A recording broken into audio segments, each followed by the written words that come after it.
Importance to millions of people who are continually pale and washed out, weak and run down. Doctors will tell you that these conditions are often caused by a deficiency of iron.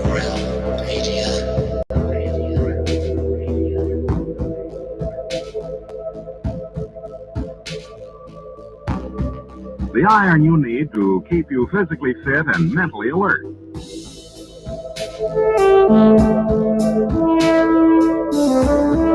Medical studies show that 2 out of 3 women and many, many men lack the daily iron your body requires, in a form your body can easily use and put to work.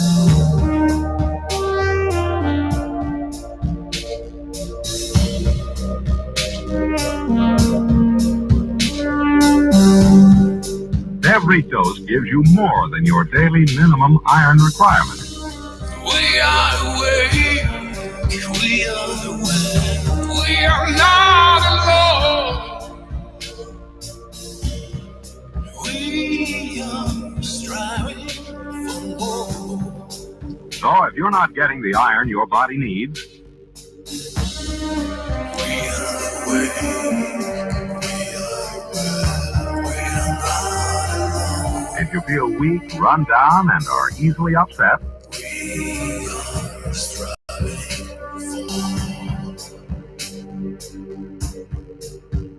start taking iron today.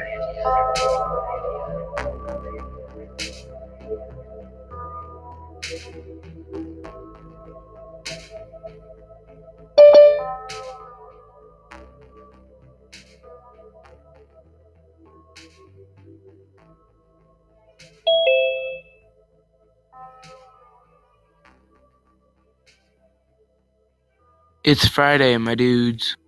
Thank God it's Friday. TGIF, everybody.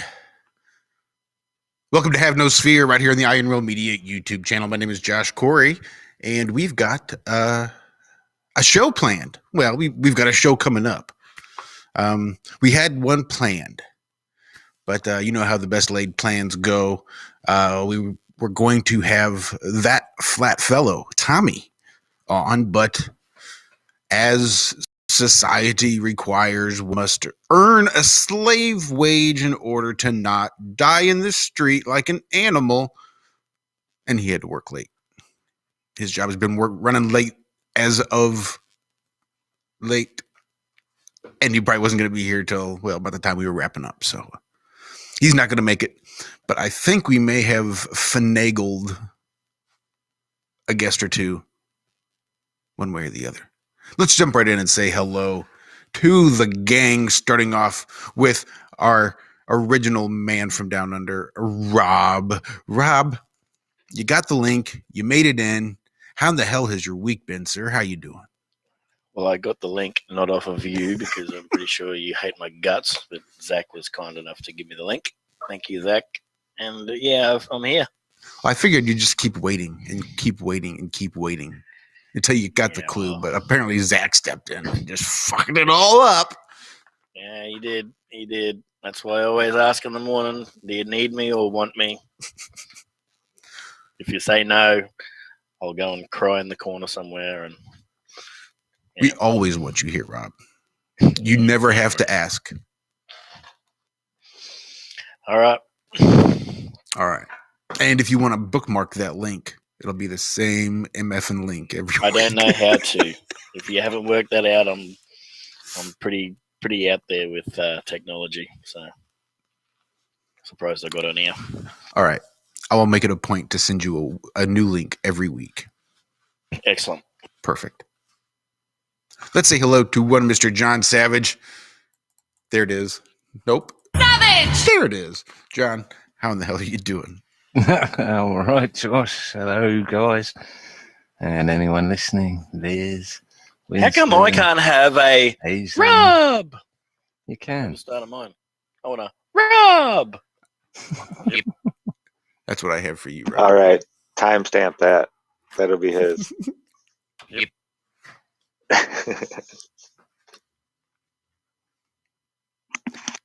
Sorry, John, I interrupted you. So I'm still trying to. Fucking OBS. God's sake. I'm just shutting it down. Just shut it down. God damn it. Bloody distractions. There you go. Yeah, no, I've had a week. It's Oh, shit. half term. Kids at home. Pissing the rain all week. Yeah. In an absolute blinder.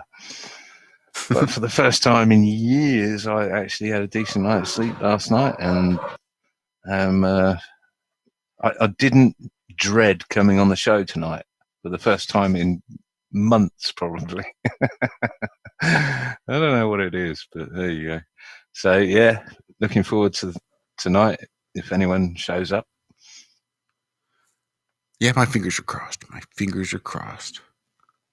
Lucas was looking for a promo earlier. I think we just got one. We could record that. Drop that out. Bob! Well, since you spoke up, sir, I'll just hit you next. Mr. Walter Johnson, in the cold, in the murkiness of the busted pipes. And guess what I just got told? They're throwing fists underneath your house. They can't finish. They'll finish in the morning. Excellent. Oh, that's a bad sign. Nah, it's complicated. There's lots of extenuating circumstances. This pipe system in this house, man, if you could have seen that mess under there, it's been patched and plugged, and there's PVC, there's iron, there's probably like aqueducts under this house. It's so old. So yeah, it's pretty bad. But at least they've made some progress. He said they should be here bright and early. I said, don't worry about us. Get here early as you can, before dark, whatever, before daylight. Get here. So hopefully it'll all be done tomorrow. Have you got copper pipes or iron pipes? No, it's a bunch of everything. That's the problem. This house has been through a lot of owners, and over the years, everybody's done their own version of patchworking. And there's PVC here, there's iron over there, there's a weird new thing that's got rubber. I don't know what the fuck that part is. And yeah, there's all kind of stuff under there. And you can easily see it. I could take a camera out there to show you guys. It's not like it's hard to see. It's all above ground and hanging out. That's why it all freezes and busts. Oh, yeah, man. I'd pay for that. I'll give you a plumbing porn. I'll give you a view. I'll do that. We'll do that. That'll be my new channel. Come see Walt's pipes. Wow, that could go a whole lot of wrong ways, couldn't it? God, you're so gross. Anonymous Walt. channel doing that. Yeah. Anyway, I'm here. There's Anyway. other folks. Hi, other folks. I'll shush up. But at least I won't have the noise that I was thinking. Because, dude, earlier it was bad. It was beating and hitting and tearing and cussing. And so, yeah. But all that will not be happening now. The beauty of having a backup channel, the few people that knew where you were in your main channel are even fewer now. So I just come in and make everybody in chat moderators, because that's what's up. What's up, Walnut and Walnut report us sort of regularly. Or are we still punished? I didn't even ask that coming in. I didn't even think, because I'm so stressed over the pipes. So we're still punished and not on our regular channel? I could have sworn I read that you couldn't upload, you couldn't post anything to your channel, like a community post, and you couldn't go live for 7 days. Can I just ask? And then we carried over. ignoring Lucas because he got here so fucking late? No, we just haven't gotten there yet.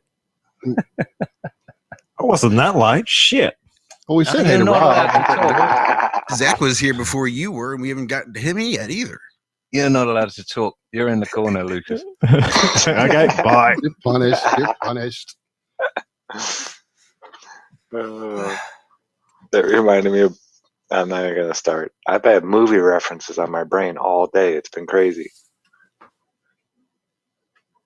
All right, I tell you, it's Celtic Pride when he sits him on the bench. He's like, no, you're sitting on the bench. I'm benching you, Lewis. And before this, the jump ball, he puts him in the game. I thought you were going to movie reference Bueller. Bueller. No, I want more references of Robin Hood, Men in Tights. I'll see It was you Yeah, later. that was classic. a deep cut. Hold Deep on, I got a pump. I gotta watch that one again. It's been a while. Sorry, Josh, I ruined your award-winning intro once again. Oh, thanks, John. That's very nice of you to say. Let's get on to Zachary Zabala. Good times for all, Zach. How are you doing? Hey, Oh. Josh, not bad. Yeah, not, Yeah. kind of somber around here. We're all just sending good vibes and love, and We are indeed. Yeah, Has Cammy decided to leave, or is she still home? Or she's waiting to see how things go. Her brother is really doing that kind of stuff with like getting a hold of everybody and seeing when they can come and help out and all that kind of stuff. So she just told him, whenever you need me there, I'll be there. As soon as just tell me. well, good. No. She's still there. Give her a Yeah. big, huge bear hug from me. Yeah, I will as soon as I see her here. Yeah, likewise. Rough times. Yeah, she's a tough lady though. I've met her a few times, and I mean, she's one of those tough ones, where if she doesn't think it's time for her to go, it's not time for her to go. She's not going. That's just how it is. So are you conspiracy theorist nut jobs putting this down to weather modification or what? Well, of course. There hasn't been Well, real weather since. That's a nice way to ask, Rob. Shit. You're still not allowed to talk, told you. Lucas. Sorry. we can do it. Told you, Couldn't help myself. I'm not on any of your sides anymore. I've changed teams. So I heard that about you. Yeah. Heard that's why you got your divorce. I mean, I've changed. Global warming. Rob, is that what it is? Global warming. Yeah, that's it. Yeah. Gender. Not change teams in the other sort of way. Well, I might have to if this drought keeps going. I'm gonna have to change teams. Sorry, Savage. I just can't help myself today. Well, I'm just wondering if Rob's changed gender or not. What's going on? Well, Well, it's coming. It's coming. Well, you got like 500 to choose from now, Rob. So it's it's going to take you a while. Probably get a job I'm like easier. the heckler from the bench, aren't I? Hey, from the sidelines. Fucking do it the other way. Stop talking at the back. All right, the newest Thunder from Down Under. The man with the channel LC King, Mr. Lucas King. Lucas, how are you doing, sir? I'm doing well. Yep. Need no introduction. I've already done it. No, everything's good. Looking forward to the show. Hopefully, these guys turn up. Your job's on the line, Lucas. Yeah, I know. Well, Benjamin said he'd be in an hour or so. He's driving or something, so he'd be doing it from the parking lot again. And I hinted at the other one just because I wasn't sure if that was actually going to happen or not. So in the title, it was hinted upon, but not actually stated. Whereupon Benjamin Balderson's name was in there. So okay, yep. That could just say Josh is an idiot who doesn't know how to spell. Which could very well be the case. So yeah, we do love and miss you, Kimmy. Mr. Corey? My day was nominal. It was normal. Doing pretty good. It's nice to be one of the few people who can say that they're actually ahead of schedule in a business that usually runs anywhere from months to years behind schedules on a contract. But it's just the nature of the beast, though, because so many of these things are complicated beasts, and there's so many steps and processes that it just falls behind. Damn it. Like me, I'm falling behind. You're talking about your dental work again. No, I'm talking about my job. Speaking of nominal, you got a very red tinge to your camera there. Are you broadcasting from our other studio in Marzinium? No, yes, Marzinium. Mm-hmm. That's exactly where I am. Deep in the heart of Marzinium. No, actually, I have lights. I have gophers. Lights that are red. Some I can change easily, some not so easily. Very Amsterdam.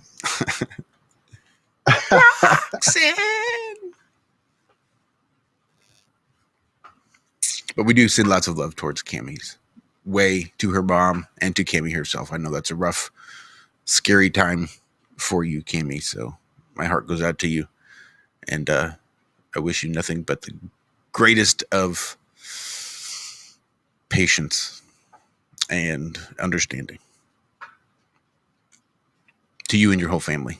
Again, I know it's a whole scary situation, especially in these goofy times.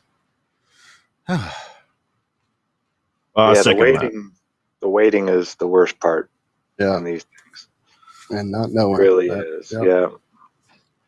Especially when you're long distance. That's what Mhm. I've dealt with a lot over the years since the family had moved out to Oregon. So anytime someone that far away gets sick or has issues, you want to be Well, there, and you can't easily when it's that I don't know. physically far. When you're that physically far, you can rationalize and have a separation. And it's scary and bad, but what the fuck can I do? I'm 3,000 miles away. When you have more than one person that cares for the person in the hospital, then everybody else is sort of waiting around, probably the parking lot at this point. Where is her mum? Out in Denver. Oh, right, yeah, right back there. How's your mum, by the way, Josh? She had moved up to the 3rd floor, which is sort of Like a TCU, transitional care. sort of, yeah. They were working on physical therapy and all that stuff. She thought she was going to get home this week. I've got to call her and see exactly what her doctor told her in regards to that.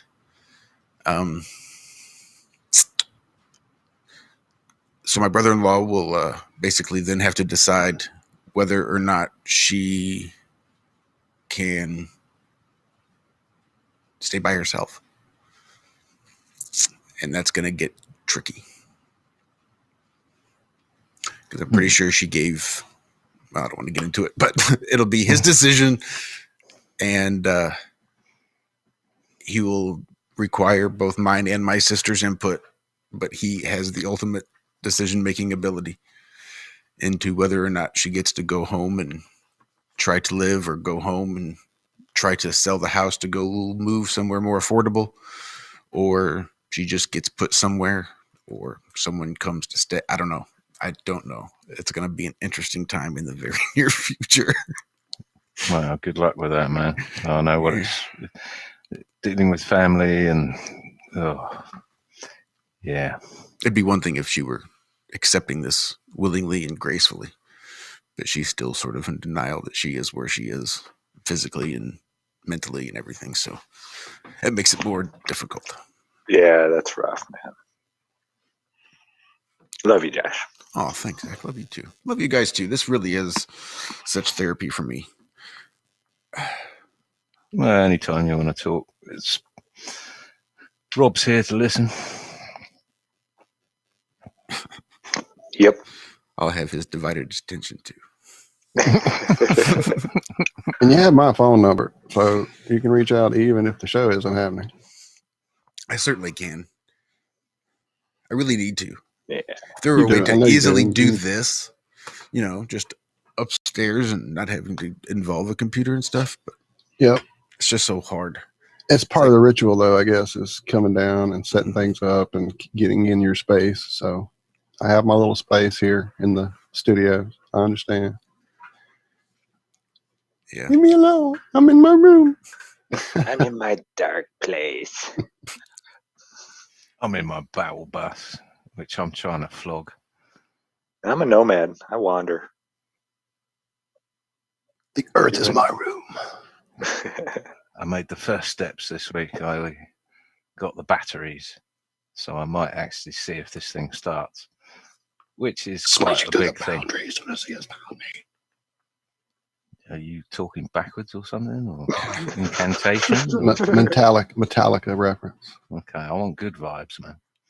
It is good. That's like their best song, almost. Battery. Never got into Metallica. Don't know why. It was an They're a anger little thing. heavy. If you were Yeah. 15 and picking up a guitar, there was nothing better than bashing that shit out. I was into everything else metal, just not Metallica. Well, and Yeah, then same they with me. sold out. Once they sold out, it was kind of like, Yeah, and after they, suck Satan's cock, I was over it. I mean, they were big and I here got in to the tell James States. Hetfield to his face. That was what was awesome. I mean, they were big in the States Sold out. before they got big, you know. They were a well-known underground band. They were one of those that just made it That's exactly underground. what I told him. You said you were going to do it with that radio, and you guys were top of the world. Why'd you put out that shitty video? Mm-hmm. The one They ruined video. it. The Nothing Else Matters video. The old man. No, I did. I mean, that was weird and crazy, but they were still metal. It was the Nothing Else Matters radio song that they aimed for radio. Recorded a video of them making the song in the fucking studio from day one. They intended it to be the video, so it was straight radio play. And that year, the girl I was dating gave me a calendar, Metallica calendar, and they were literally sitting there, posing, doing exactly what the fuck they swore they we should would get on never do. YouTube and play their song. What do you reckon? Do what? We should get on YouTube and play their song. What do you reckon? Let's do Let's it. do Let's it. crank it up. I haven't bought What's a the Bob worst that Dylan could album. Fuck this channel too. We'll burn all these channels to the ground. Yeah, I haven't bought a Bob Dylan album since he did that Pepsi commercial. I was like, really, Bob? He said he'd do it for an alcohol maybe, or for lingerie with, beautiful women standing around. He'd do it for something like that. But he said straight up he would never sell out Pepsi. Really, Bob? That one hurt. Yeah, I was like, because he was like one of my folk heroes back in the day before I really woke up to all the music and everything. And I saw that and I was like, yep, never buying another Bob Dylan album. I was a massive. So he couldn't even do YouTube Coke. Ever go to second best with fucking Pepsi? Right. Yeah, that was a sad day for Bob Dylan fans There was a everywhere. Mick Jagger and Coke joke in there somewhere, but I just let it go. There's some joke in there, I'm sure. I was big into U2 and Bono before I found out he was a wanker. You couldn't tell. Mhm. Massive. You couldn't tell. He never takes his glasses off. Yeah, No, this some was back in the issues. 70s. This was Oh. the 70s. I'm talking, Yeah, Rattle you know, and Hum and Joshua Tree. Yeah, bad. those were pretty good albums. Their first couple albums. Before Joshua Tree. Before all that, right? I'm with you, Yeah, John. Sunday, Bloody Sunday. and Sunday, Bloody Sunday, dude. That shit. Yeah, that Unforgettable, something That or was other. Rattle and Hum. No, that wasn't. That Nah. was not Rattling Hum. Rattling was the one Hum. with all the radio hits. Was after Joshua Tree. Even Joshua Tree was good. I don't think he was wearing shades at that point. Should play one of his songs on YouTube. What's the worst thing that happened? We'll just go make another backup channel. We love you guys so much, you'll never be able to see us.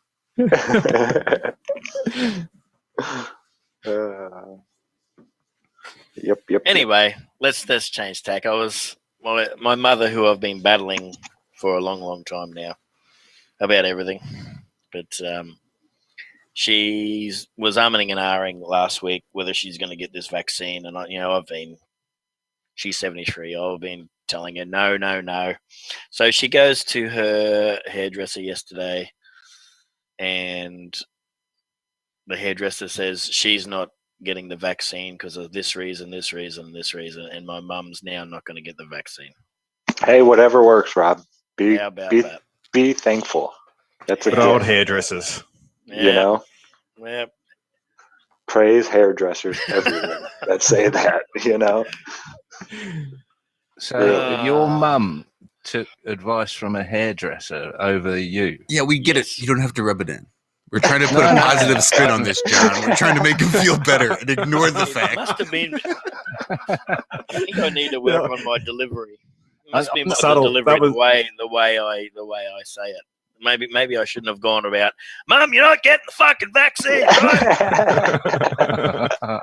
That might not be the way to go about it. Should have offered to cut her hair first and gave her a nice head massage and shampoo. Yeah, no, I say it because of deja vu. My mum's the same. Would take literally anyone's advice over mine. I literally know nothing about anything.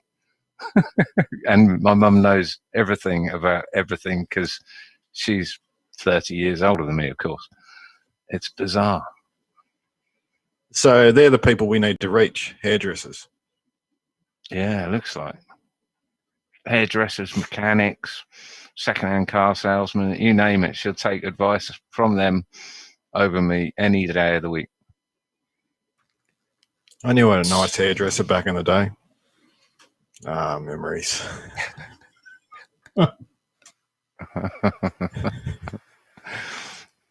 Was he called Jason? Wasn't a he. Okay.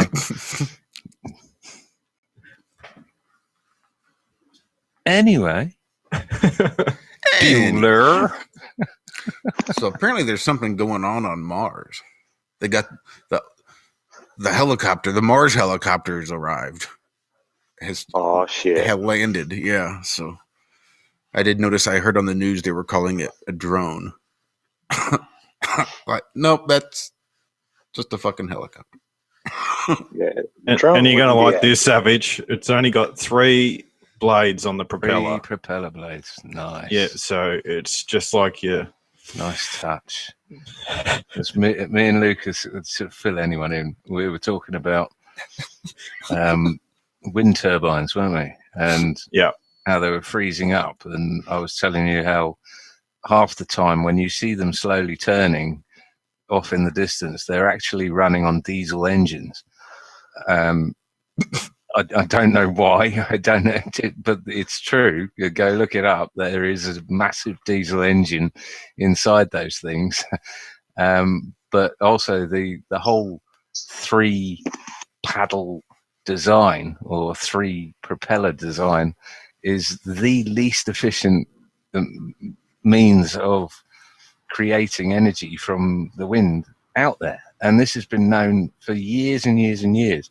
Professor Jim McCanney has made it a personal gripe of his for his whole life to go on about these 3 propeller or 3 whatever they're called wind turbines. Yeah, crazily inefficient and yet another scam, unfortunately. No. Anyway, back to Mars. You were saying? Back to smaller propellers and atmosphere. Devon Island, you mean? Now, John, just because the pictures look exactly the same with just a different hue, we can't assume that they're lying again. I think that's it. I think they looked and said, look at all these people wearing masks. We got them to believe that rockets can work in space. Why don't we just convince them that helicopters can work in almost no atmosphere?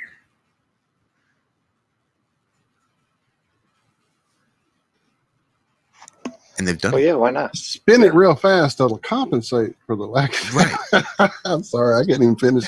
That's what they did say, isn't it? But, well, didn't they say that it's got to really spin Yeah, I think unbelievably I read that. fast to try and That's get it why I'm on? laughing, right? Because I did actually see that. So fucking weird.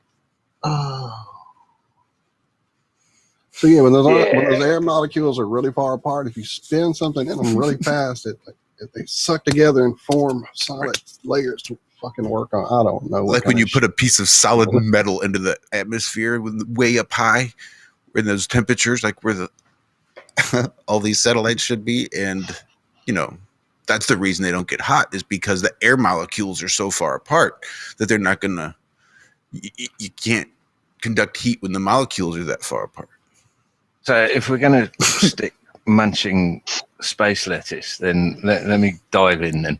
So are we capable on Earth to create a vacuum the equivalent of that on Mars? Isn't it a sixth or something, some fraction of what the atmosphere is on 100th. I thought it was 100th. 1/100th. Right, Yeah. so surely we can create 100th of the atmosphere in, can't, what's his name, Cody on... They got the thing to hover like a quarter of an inch or something like that. A half inch something. Just it, and it was tied to a tether rope above. And the whole point setup of that was... Well, because it was hanging there. Because they wanted to do Mars's gravity, so it had a tether pulling on it the whole time, up. Easily, Bob says, John, that we can create that 100th atmosphere. Right. So, I mean, I've even seen Cody's lab and a few other of the mainstream numpties with their little vacuum chambers creating vacuums and having little drones inside that don't go anywhere. Even flies couldn't fly at one point. Well, this one is spinning. This is NASA engineering, John. Come on. Right. Mm-hmm. It's spinning so fast. The angular velocity doesn't matter. I heard it wasn't actually spinning faster than a normal terrestrial drone. No, I heard it was spinning way faster. I'll have to look. Mars is about sorry. Mars is about half the size of Earth by diameter and has a much thinner atmosphere with an atmospheric volume less than 1% of Earth's. So that's what it says at ESA's European Space Agency.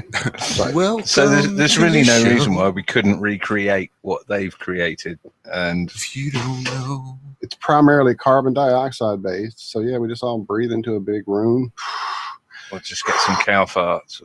Or there you go. Well, that's more methane, but it'll balance out. It'll layer out. It's a part of the show. Shout out, Issa. Who saw Larkin Rose making a barking rose of himself? Yeah, I did. He's a really nice guy. This is what it strikes me, is that intelligence has nothing to do with understanding flat Earth, because he is undoubtedly intelligent and logical. However, he cannot see that he actually has the audacity to think that he's the only person in the last 6 years or even 100 years to come up with something that he won't tell anyone, an experiment that costs dollars that'll prove every single flat earther wrong, but we're too stupid to realize it. That's about sums it up. Yep. Rose, I'm going to be feeding you pie. Big chunks of crow pie. When you finally work it out, if your ego will let you. So yeah, a regular helicopter is around 450 to 500 RPMs. And this one is 2,400 RPMs. Okay, but look up drone RPM. Oh, okay, good call. Yeah, because I think they go 12 to 18,000 RPM, something like that. And they do claim it's a drone. But yeah, Larkin, I know you're listening, mate. Just pull your head in. Stick to what you're good at. Breaking down the impending fascism and everything else and emerging economies and how to scrape through this shit, but leave the flat earth stuff alone. You haven't got it. Well, shit, yeah, the drone engines on these drones, it's up from 10,350 RPMs to 41,400 RPMs. Whoa. Why is NASA's just 2,400 RPMs? Well, it says the battery is small, everything on it's small, but it'll go 41,000 RPMs for about 3 seconds. Yay! Yeah. Yeah, and by the way, folks, this thing can fly for about 70 seconds total. That's going out, taking a picture, and then having to go. You get about 30 seconds, and then you have to turn around and go back. What's it running on? A AAA? Your watch battery. So let me get this right. It flies for 70 seconds at 1 inch off the ground. I'm not sure how high it gets. We'll And have this to is find out. progress. Yeah. Right. Okay. And how much did all this stuff cost you guys? Billions and billions. And didn't we better do off it? having a little slingshot on there, go up higher and, last for more than 70 seconds if you shoot it up in the air. And Absolutely. So there's a device out there called a Ring drone, which is a camera flying through your house to spy on your family, I guess. I don't know what the hell you would do Yeah, with it. Ring. Absolutely. It has a 5-minute runtime, and it takes about an hour to charge. So Ring beat NASA by, I don't know how many seconds. Do the math, guys. I can't do it. 5 minutes versus 70 seconds. Yeah. Oh, you guys, it's really there. I see a picture right now of the rover and the helicopter Oh, well, in the same shit. picture. In the same photo. Yeah. Well, there I you tried go. to share the screen, but no one. Josh has stopped me from sharing Yeah, screen. Josh So- don't like us. How, does it look like Thunderbirds at all? Or? I'm A sub little to bit. This passive aggressive radio, bullshit's guys. got to stop, Rob. I'm just saying. You can just say, Josh, could you let me share screens? I'd be like, sure, Rob. No, there you go. You said it.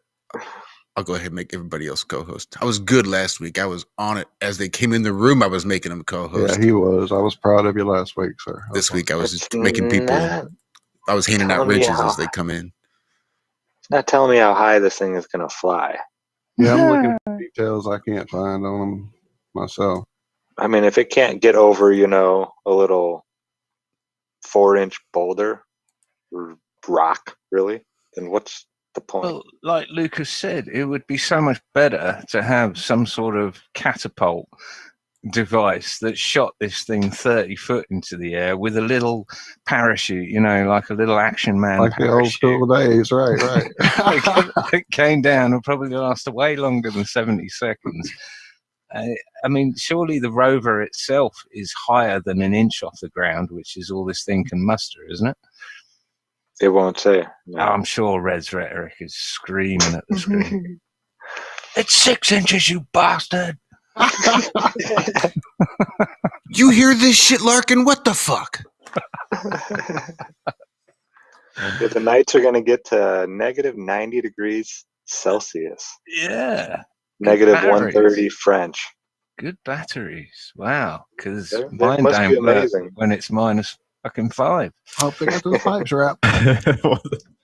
Although, no. At least lithium twice. is good Always for good to minus 40. double But wrap you your said pipe. minus 90, yeah? Uh-huh. Okay. They're running on some sort of wizard power there, then. Yeah, well, the turbines freeze up in less than that. Not when they're going 40,000 RPM or whatever this. What did they say this was going at? 18? 24,000. 2,400. What? Not that. Yeah, this is nothing. For a drone. 2,400? That's like 2,400 RPMs. Remember Moon those landing balsa wood slow-mo. planes with the little rubber band and the red propeller? I'm just saying. And we're back to I think balsa those wood. had higher RPM.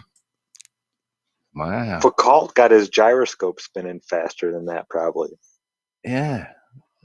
Hooked to his mountain bike. John's shitty experiment wouldn't have spun that fast. 18,000 RPM. Eat it, Rob. Okay. Okay. So Larkin's experiment. I saw. Oh bollocks! Who was it in chat? Zipping back. I don't know. Walnut maybe saying that it was a crap experiment anyway. I haven't. Did he ever I don't say know what it the was? experiment is. No, I never heard him say what it was. No, he hasn't. He won't yet. And he wants to send you, tell him that you'll do it. He will purchase the stuff and send it to you. And if you don't do it, you have to send him $100. Right there, I was like, what? This is stupid. It was Michael Kilpatrick. His experiment is poppycock, if you ask me. Yeah, I'd be interested to know what it actually is, what it involves. And if it's sticks and shadows, then yeah. Yeah, or if it's not being able to triangulate the sun, it's like, okay, thanks for telling us something we've known for 6 years now. Like I say, does he really think he's come up with something that the entire internet hive mind has not come up with in 6 years of intense input? I mean, come on, snap out of it. Even your fellow Australian snapped out of it, or at least got to a point. The hell was his name? Max Egan. Even he had the sense to back off a tad when he realized that laughing at flat earthers was going to end his YouTube career or whatever. Even James Corbett can understand how much, which is Larkin Rose's mate, can understand Max Egan, John, was the guy that took the compass on the plane that flew from America to Australia, didn't he? And fell asleep. The compass was going in directions that can't be explained on a globe, weren't they? I don't know. While he was falling asleep, we got 3 minutes of video from him going from, what was it, Sydney to Santiago, something like that. He's backed off big time on this one. I tried to get my mate Ross to take a compass. I said to him, I'll go buy the compass, everything for you. And he said, yeah, no worries. And then I didn't hear from him, and then he was gone. And he didn't. Oh, yeah, I forgot to do it. I said, how the fucking hell could you forget to do it? You need to buy him a Rapper Speed instead as well. So I was chatting with him in Skype a while back, and he was the same way. He would talk about Flat Earth after he had 3 questions, 3 things that he needed satisfied in his mind before he would discuss Flat Earth in any sincere, serious way. See if I can't dig up that conversation. You're talking about Max? Yeah. Yeah. Uh-oh. No, he went off in one, understandably at the start, because he came out saying straight out the gates, Flat Earth is a psyop. And he must have been hit by hundreds of thousands of abusive flat earthers. And they do exist, believe me. Well, you don't have to believe me, but abusive people exist, whether they're flat earthers, Bible believers, Muslims, whatever. You're going to find them. So that is probably, and I suspect it was the same that happened to Larkin Rose, is that a lot of his audience were saying, gee, it's flat, and it's stationary, and you're an idiot if you don't see it. And that's enough to turn lots of people off. But if you can't be bothered to put the time and effort in, even to debunk the stupid stuff like sticks and shadows, then just keep your gob shut, you know? Well, even if you want to talk, but talk. Don't say you have an experiment that's going to shut everybody up and stop all it. What is it?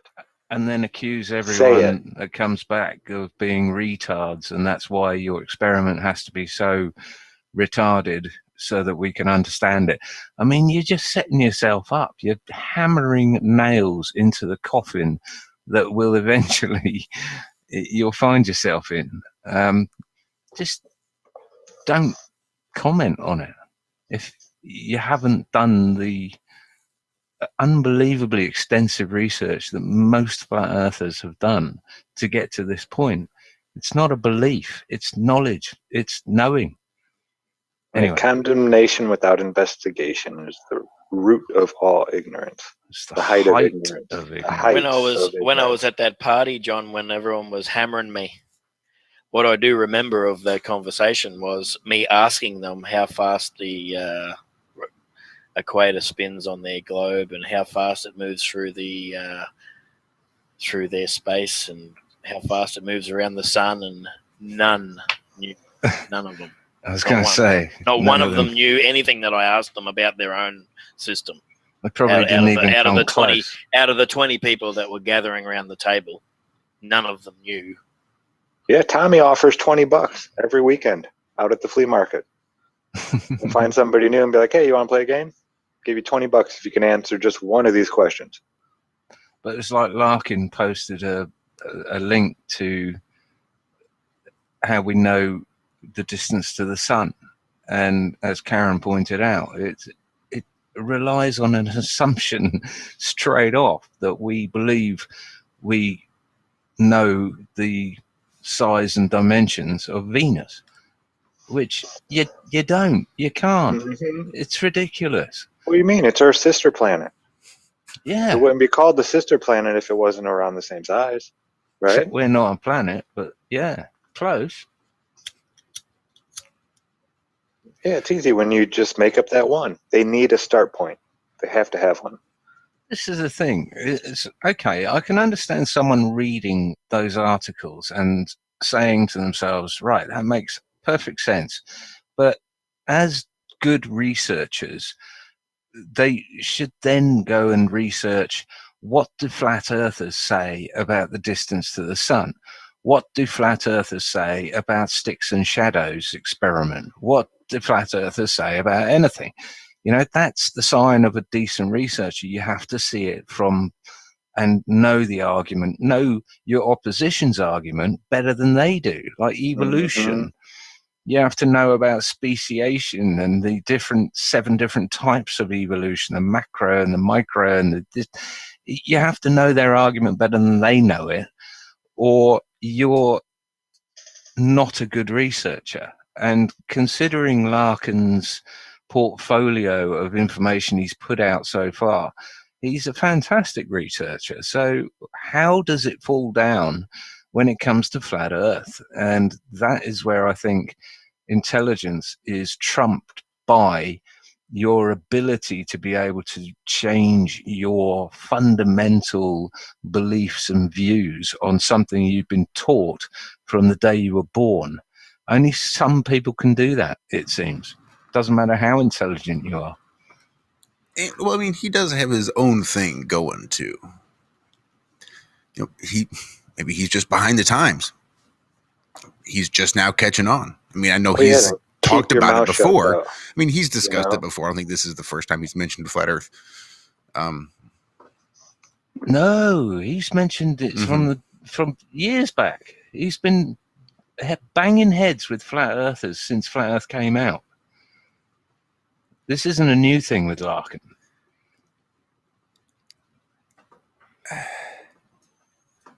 And I think that's between him having his own agenda. He's got his own thing that he does. He's got his nose in other books.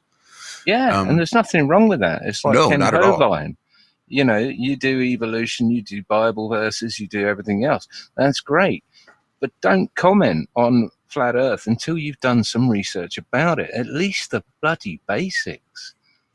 Well, yeah, he said, well, the 8-inch per mile squared is a parabola, and it doesn't work. We know. On us. Exactly. Exactly. We know this. We know after a quarter of the sphere, that's it. It doesn't work anymore. But you can't see 6,000 miles anyway, so it doesn't fucking matter. Jesus. Sorry. Excuse me. And there's more accurate equations that we have come up with. That what is it? You can do it on. Yeah, exactly. Shout out. I have it written down. I have the Earth curve calc written down. No, but even the equation we came up with. Oh yeah. It doesn't include. It doesn't. What the problem with that equation, apart from the decimal points, it doesn't include the height of the observer. Mm-hmm. We never put that bit in, which makes it almost useless. No, I don't think so. No, I thought he did. No, I have the equation written down for the height of the observer and everything. It's longer. It's definitely longer and everything. But there is one, and you can find it online and use it. It's very easy. Well, yeah, you go to the curvature calculator thing, and you go to the little link at the bottom that says how it's calculated, and it shows you in handwritten form the calculation you have to go through, and it's about 5 lines long, and it's full of the square roots and brackets and everything else. You know, it's ridiculously complicated. It works. It's Pythagorean, but 8 inches per mile squared works very well, and it means that the common man who can't be bothered to get out, you know, a calculator the size of a computer to work it out, it works very well, and it works, as far as I'm concerned, it works easily as far as we can physically see. Mm-hmm. So up to 100 miles, not a problem. It, like Karen posted the chart comparing the Pythagorean, the 8 inches per mile squared. There was another one, isn't there? I can't remember what it was. And then there's Adams. Shout out. But you know what? None of the calculators have in them, not even the really big, complicated ones. Not one factors in Rayleigh's criterion. There you go. Which is where the Earth curve comes in. And that's none of them got a formula to it, hasn't it? Yeah. It's simple. It could be added in, no problem. It's like the radians equals 1.22 times light or wavelength of light, lambda, over diameter of your aperture. It's like the inverse square law, yeah? Well, not the same, but yeah, it could be added into any equation very easily. You know, but you would just do the Earth curve calculator and then add this to it, because this would be above the horizon, which should be blocked. So why has no one added the criterion in? Well, because it's just at 3 miles, you know, you can see, or at 6 feet, you can see 3 miles, and then everything starts to blur. Well, at 3 miles, the human eye loses 5.5 feet of vision to diffraction. So anything within 5.5 feet along that line that you're looking on will be all blurred together and distorted, and you can't distinguish one light source from another. So there's essentially, we don't even need to include the criterion to provide a slam dunk, i.e., I can see something 30 miles away, which I shouldn't be able to see. Yeah, the criterion would just add to it. It would just add more and more. So it's salt to the wound, isn't it? Yeah. Do any of these equations factor in, the fact that we can only, like, angular resolution, like our eye actual not working after a certain distance and not being able to resolve things, except, It's like looking at these fucking dots moving across each other. Oh, we found a new planet. You can't even see that. You would think they would. You would think they would take it upon themselves to think, well, fuck, we have to have limitations based on what we're using. So that's Aries diffusion, isn't it? Where if you had 3 light sources ahead of you and they moved back away, eventually they would turn into one light source and then be too far away for the human eye to actually resolve.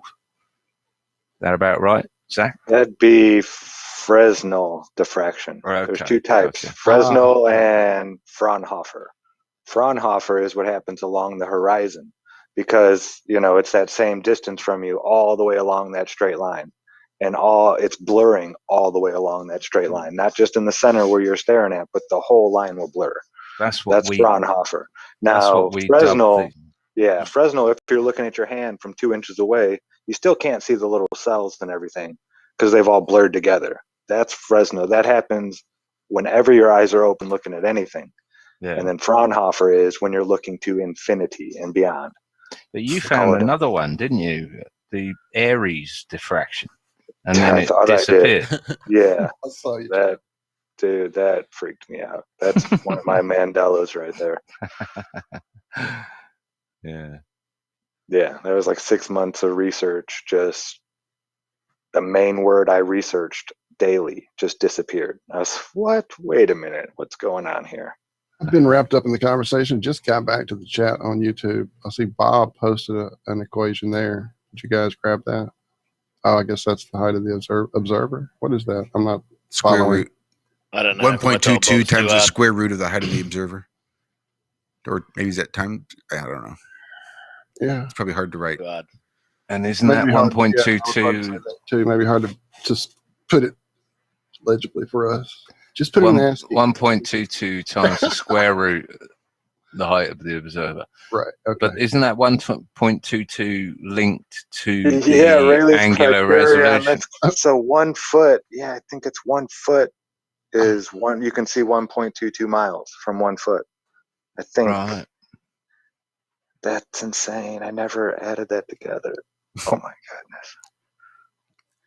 Shout my out to mind is Steady blown. Red in the chat. Who, sorry? Steady Red. Not a name I right. recognize. Karen B's in the chat. Karen Shout out B's got here. Karen B. Karen Real B. quick for folks this morning that enjoyed our show, we had a nice little conversation this morning. Jonathan, who is in Florida. Oh, that was the long name. Jonathan, who now resides somewhere in the middle of Florida, but still likes to travel around a little bit. But we definitely were having some problems with TFR. Shocker! Anyway, the show still isn't up. There is still not a version of our show for me to. I've still not reached out though. Do anything, yeah, and I should have too, but I've been doing busted pipes now. They're not frozen any longer. So that's what I did all day. I didn't reach out either. So for you guys who were looking for that show to be up on the TFR site, we will reach out to Chris and get that amended as soon as we can. Oh, wow. Sorry, I'm reading. Karen and Ted got to get over here soon so we can melt some bismuth. Yeah. Dude, I want a crystal so bad. We're thinking about cooling it on top of a magnet. Oh, wow. And seeing what it does? See what it does. Hit it with a You hammer. think it would change the straight edges? I don't know, yeah. Well, it does like this weird cube pyramid. It does like this weird reverse pyramid naturally. That's why it repulses. Awesome. Yeah. Hit it with a hammer with a young boy called Stephen. That'll do. No, seriously, what is the bismuth thing all about? What are you trying to do? Well, bismuth is the most anti-magnetic material. It does not want to be near anything magnetic. It repulses away. Diamagnetic. Wait, hold up. Full stop. I am astounded that of all the trivial things you don't retain, you retain that little bit of that show from Julius Sumner. That's amazing. There has to be some rhyme or reason to it. It's just important things. That was great. Shout out to Bob at chat who turned me on to the amazing Julius. I didn't remember his name. I only remembered the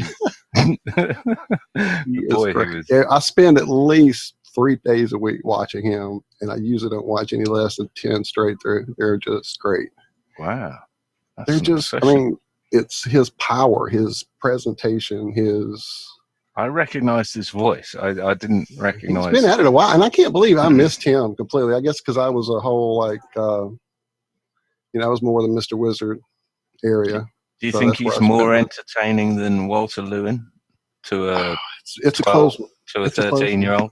I think Walter Lewin probably took a lot of this guy's, his whole the way he did things. Yeah, I never thought about it. Holy shit! Great teacher. He's so similar. He's just so impassioned about it, and he gets excited even when things fuck up. So yeah. But Walter Lewin doesn't Miller. ask I'm the sorry, kids guys, what. if you guys were wondering who the hell we're talking about. Julius Sumner Miller. Go check him out. Go get lost on him. It is amazing stuff. Well, Walter Lewin doesn't ask the children what. Black and white days too. So I found older shows I didn't know were out there too. So yeah, go enjoy. Demonstration in Physics. Why is it so? That's 2 of the shows I can remember. Smack it's also Justice Warriors. Beware. He likes to ask little children what ethnicity they are.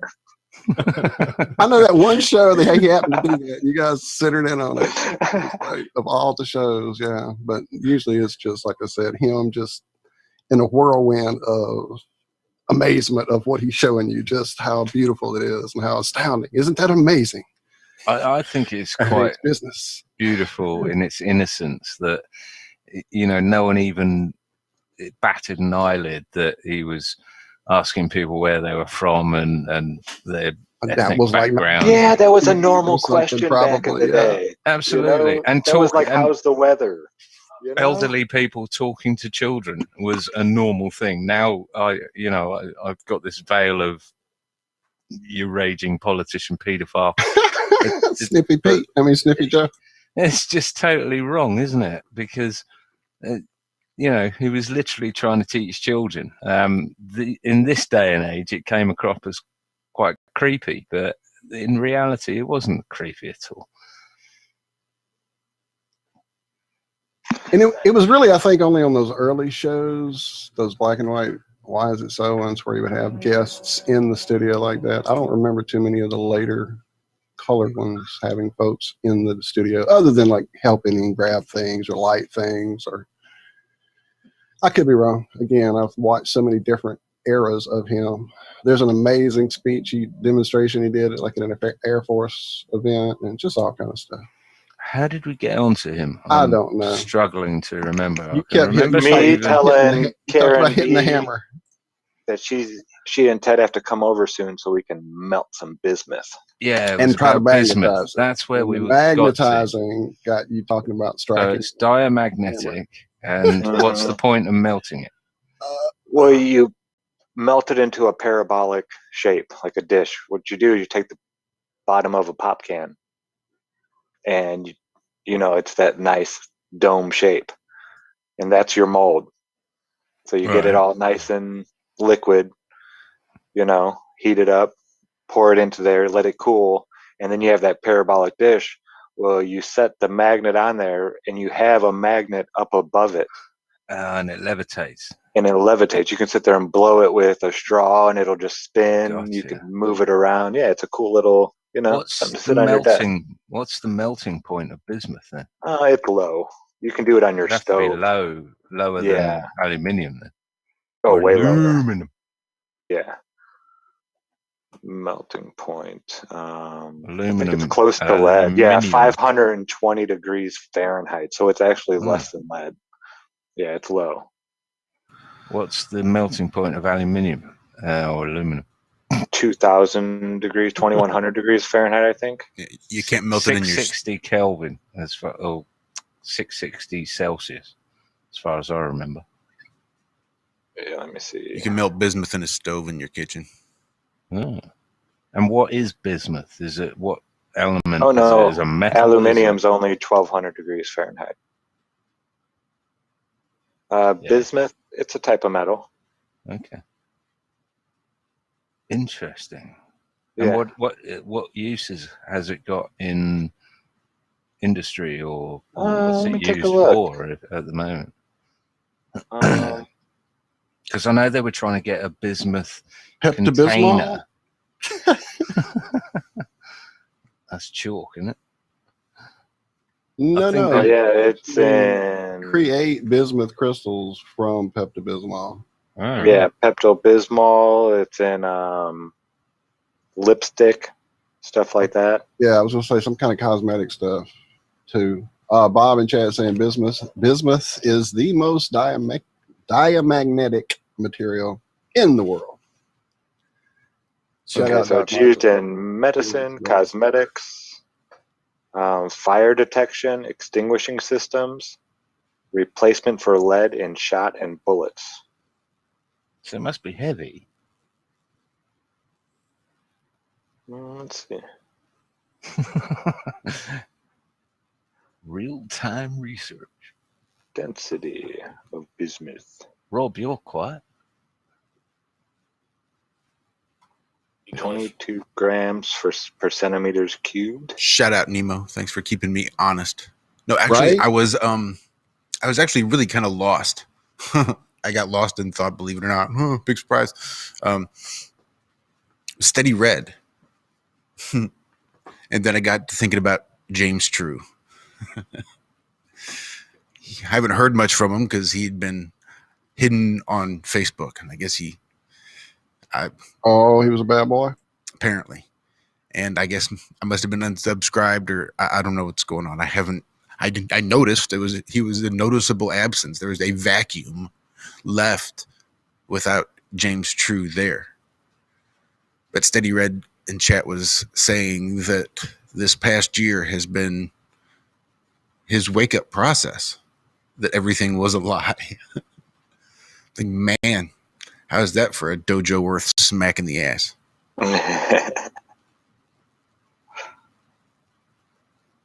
Yeah, no doubt. We need to get James back on here one of these days. Find out Yeah. just what the hell he's been up to. Well, I know when I reached out to him to come on, January maybe, he was like, yeah. And then literally as it approached, we got somebody that popped in last minute. He had shit that popped up last minute, and I haven't reached out since. And I think that was, I think right at the beginning of the year. So I could be wrong. It could have been late last year. It's been a pretty crazy time for all of us. So, but yeah, I'll reach out for sure. Bismuth is pretty dense. Lead is 11.3 grams per cubic centimeter, and bismuth is 9.6. Right, yeah, it's pretty heavy. Yeah. Heavy. So also in chat, I posted a quote from Skype that I took out. I had asked him, we were on a phone conversation at one point, and I had asked him for the links to this experiment that he was so desperate to have done.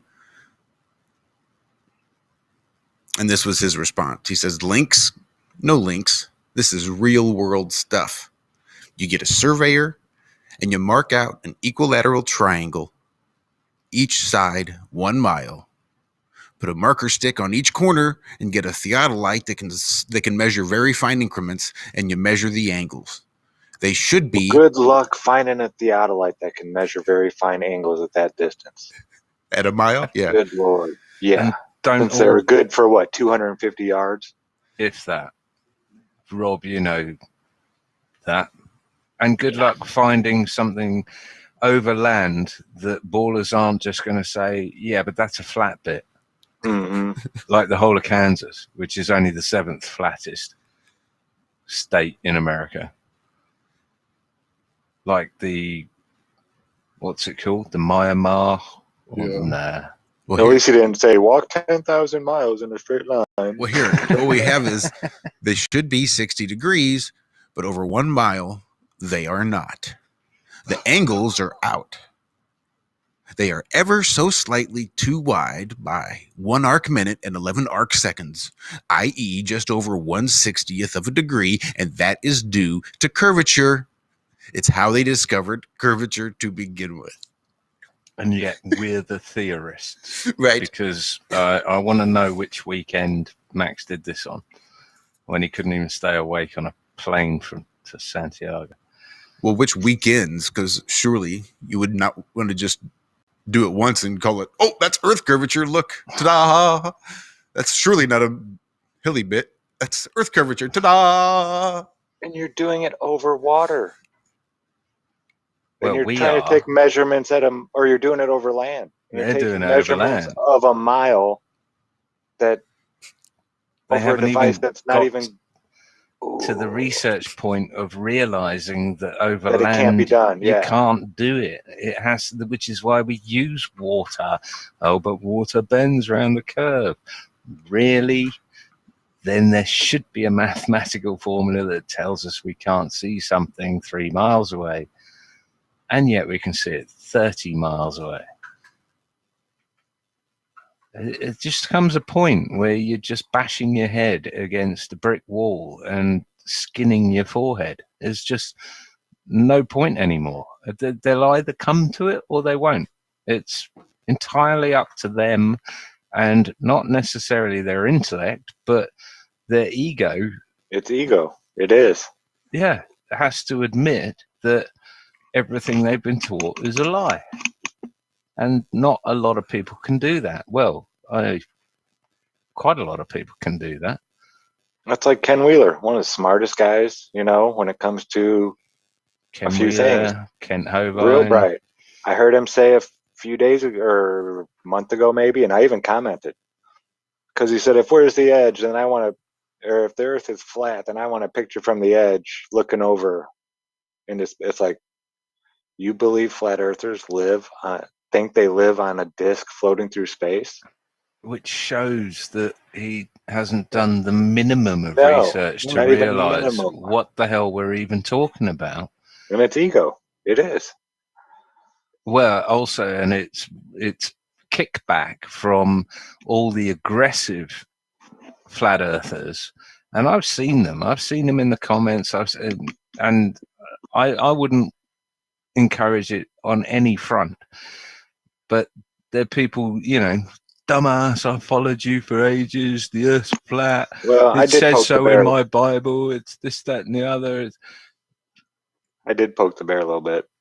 What'd you say? How many likes did you get on that Condemnation. comment? But I told him condemnation before investigation is the height of all ignorance. Oh, I said, what you have right here, I said, you believe flat earthers think they're on a disc in space? Right here is the height, or is pure ignorance, folks. Yeah. I said, no offense, Mr. Wheeler.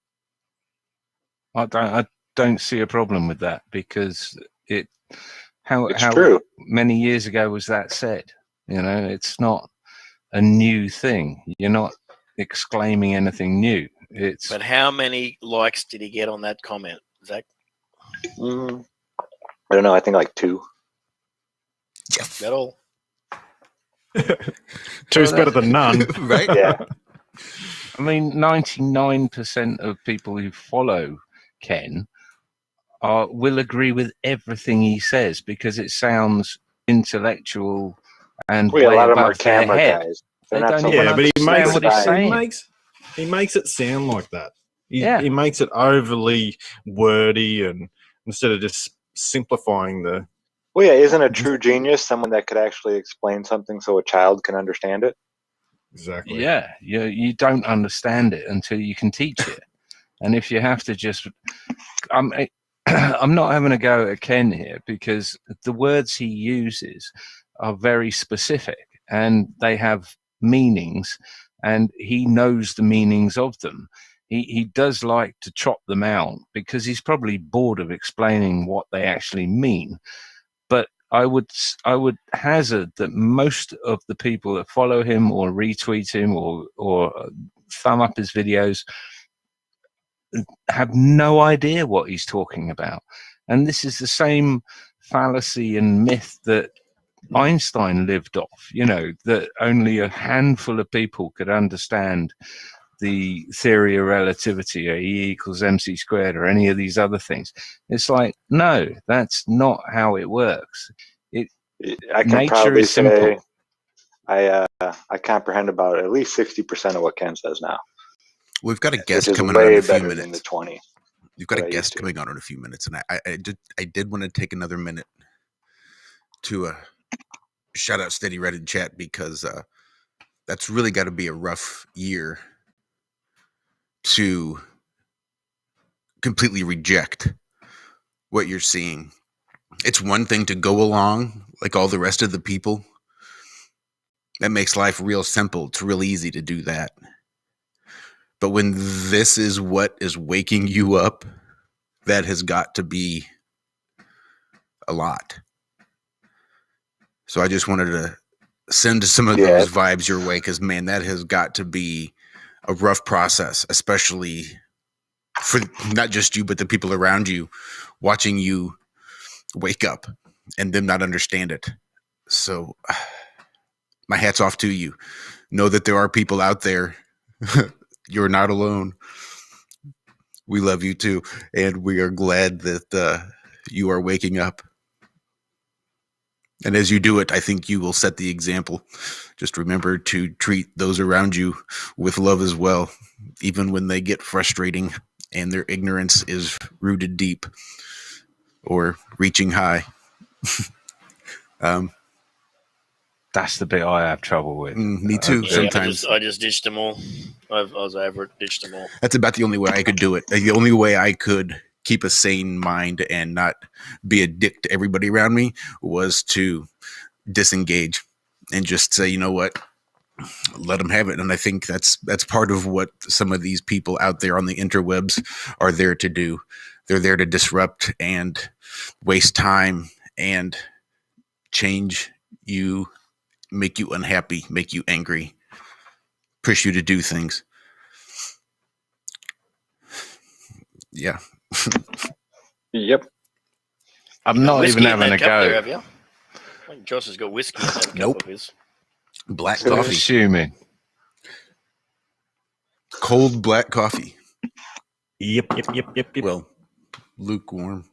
I'm Room not even temperature. having a go at the aggressive flat earthers. I understand their frustration. Believe me, I've put out 50,000 tweets in reply to to ball earthers, questions or not questions, calling you a retard a la Larkin Rose. And it's hard not to just give them both barrels in the face. Because you've done the research, they clearly haven't. It's just you need a little bit of restraint, because you're never going to really change anyone's point of view by giving them both barrels in the face. It's really self-gratifying and satisfying, but you're more likely to turn them into a Max Egan or a Larkin Rose, who will just double down and then turn into whatever they call them, a Gem Panda or a, who's the other one? Stop rumpusing me. That is it. Rumpus or any of these other people. You run that risk, and it's not helpful. I did a tweet this morning, John. I did a tweet this morning about the Mars rover and it putting up with up to minus 200 degrees Fahrenheit on Mars. I've probably put out tweets similar to this many times before, but I just have. Is there an experiment out there that NASA have run that show metals being able to withstand the temperatures fluctuations? If you know what I mean, you've got all this wiring in the Mars rover. You got the fluctuation with minus 200 Fahrenheit to 70 degrees above Fahrenheit. So, do you know of any experiments that NASA do to show that their metals and all their equipment can withstand these temperatures? I don't really know that NASA do experiments, do they? They just do CGI and models, but I'm sure they do. You know what I'm saying there. We know they're all full of shit, but they probably buy scientists to perform experiments, because they've got that massive bloody vacuum chamber, and you can call that a big experiment, can't you? You can see the experiment with the astronaut that they put him in. They put that astronaut in that vacuum chamber, and he collapsed nearly straight away. So at some stage they do experiments, but I didn't see that. Did they do that?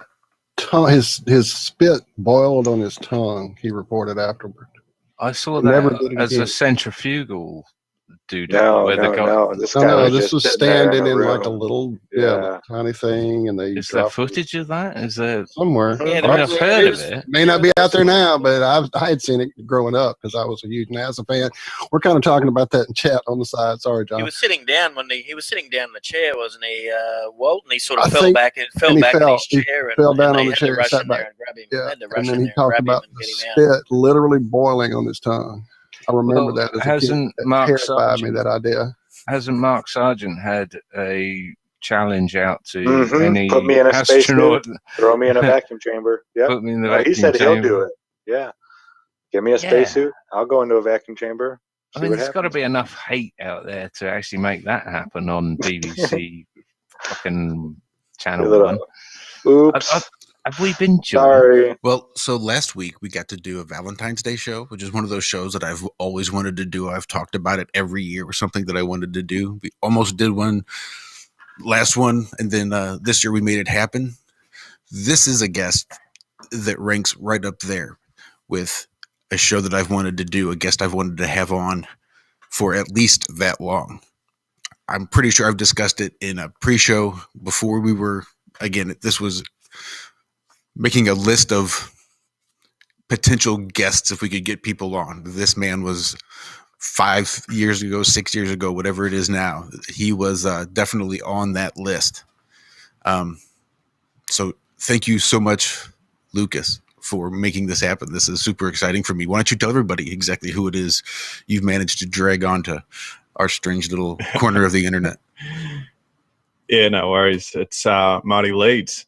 Welcome, mate. I thought they were talking about you, Luke. No. What's going on, Marty? Hell of an introduction, man. I think we met. Were you in Denver?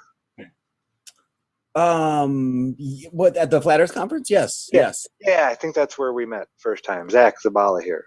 Oh, Good times. okay. Hey, Yeah. nice to meet you. Yeah, Again, you too, man. Big fan. thanks. How are you guys doing? What were you guys talking about before I got on? Oh, Jesus. never mind that. We were just munching space lettuce. Don't worry. But Marty, no, amazing to have you on. Am I right in saying you're in Hawaii? Yes, for the time being. Yeah, right now. A very short time being, right? Yeah, I'm leaving in 5 days. I'm getting on a plane. So Wow. I was actually just looking at properties. We're looking in like Idaho and Wisconsin and eastern Oklahoma. So we'll see. So what is wrong with Hawaii? I mean, that's paradise for most people, surely. How to go from Hawaii to living up to Minnesota? it. Jesus. Say again, Yeah. Josh? Actually, I mean, if it weren't for the fact that my parents are getting older, I would probably stay here. Because, I mean, we love it here. I mean, I love it here. I hope I can come back, honestly. I hope we get a chance to come back. But the situation being what it is with the whole COVID, or I mean, communism, of course. Being that situation, we're just very apprehensive about, relying on the airport. So if something does happen, I want to make sure that I'm there for my folks. So, I mean, they've been there for me my whole life. So it would be remiss not to be there for them. So, Well, yeah, they might be requiring cards pretty soon to travel, stuff like that. So yeah, I don't blame you. Oh, yeah. They just said March 1st, they're talking about unveiling a vaccine passport. Certificate of vaccination identification. Yeah, COVID. and just so you can, if you have that, then you can skip quarantine. So that's, of course, we knew that's how they were going to do this. They're going to slowly sort of trickle this in, slowly boil the frog, So right now it's pretty important to be on the mainland, but yeah, it's awesome out here. I mean, save for communism, save for the fact that this is basically a military occupied island. It's an overthrown country is where I'm living right now. So that's the other issue with all the stuff going on is it's really a gray zone as far as like legally. So if you get, we all know the court systems and, the justice system is shit, stateside, but here it's a whole nother bag of tricks because here the judges we already know are corrupt. The sheriffs are completely corrupt. There isn't that good old boy network that you'll find in Oklahoma and southern Wisconsin. Let's just say that, you know what I mean? In Monroe, where I grow up, like I know the sheriff, I know him. You know what I'm saying? That doesn't happen here. So, But you're leaving you've got a whole sort of breakaway get up there, haven't you? Off grid, got your own fruit growing in the garden, and yeah, we've basically for the last 2 years completely redid this place. So it sucks in one sense leaving it, but at the same time, it's awesome because I essentially learned how to do all this shit. Because I didn't know anything about growing, essentially.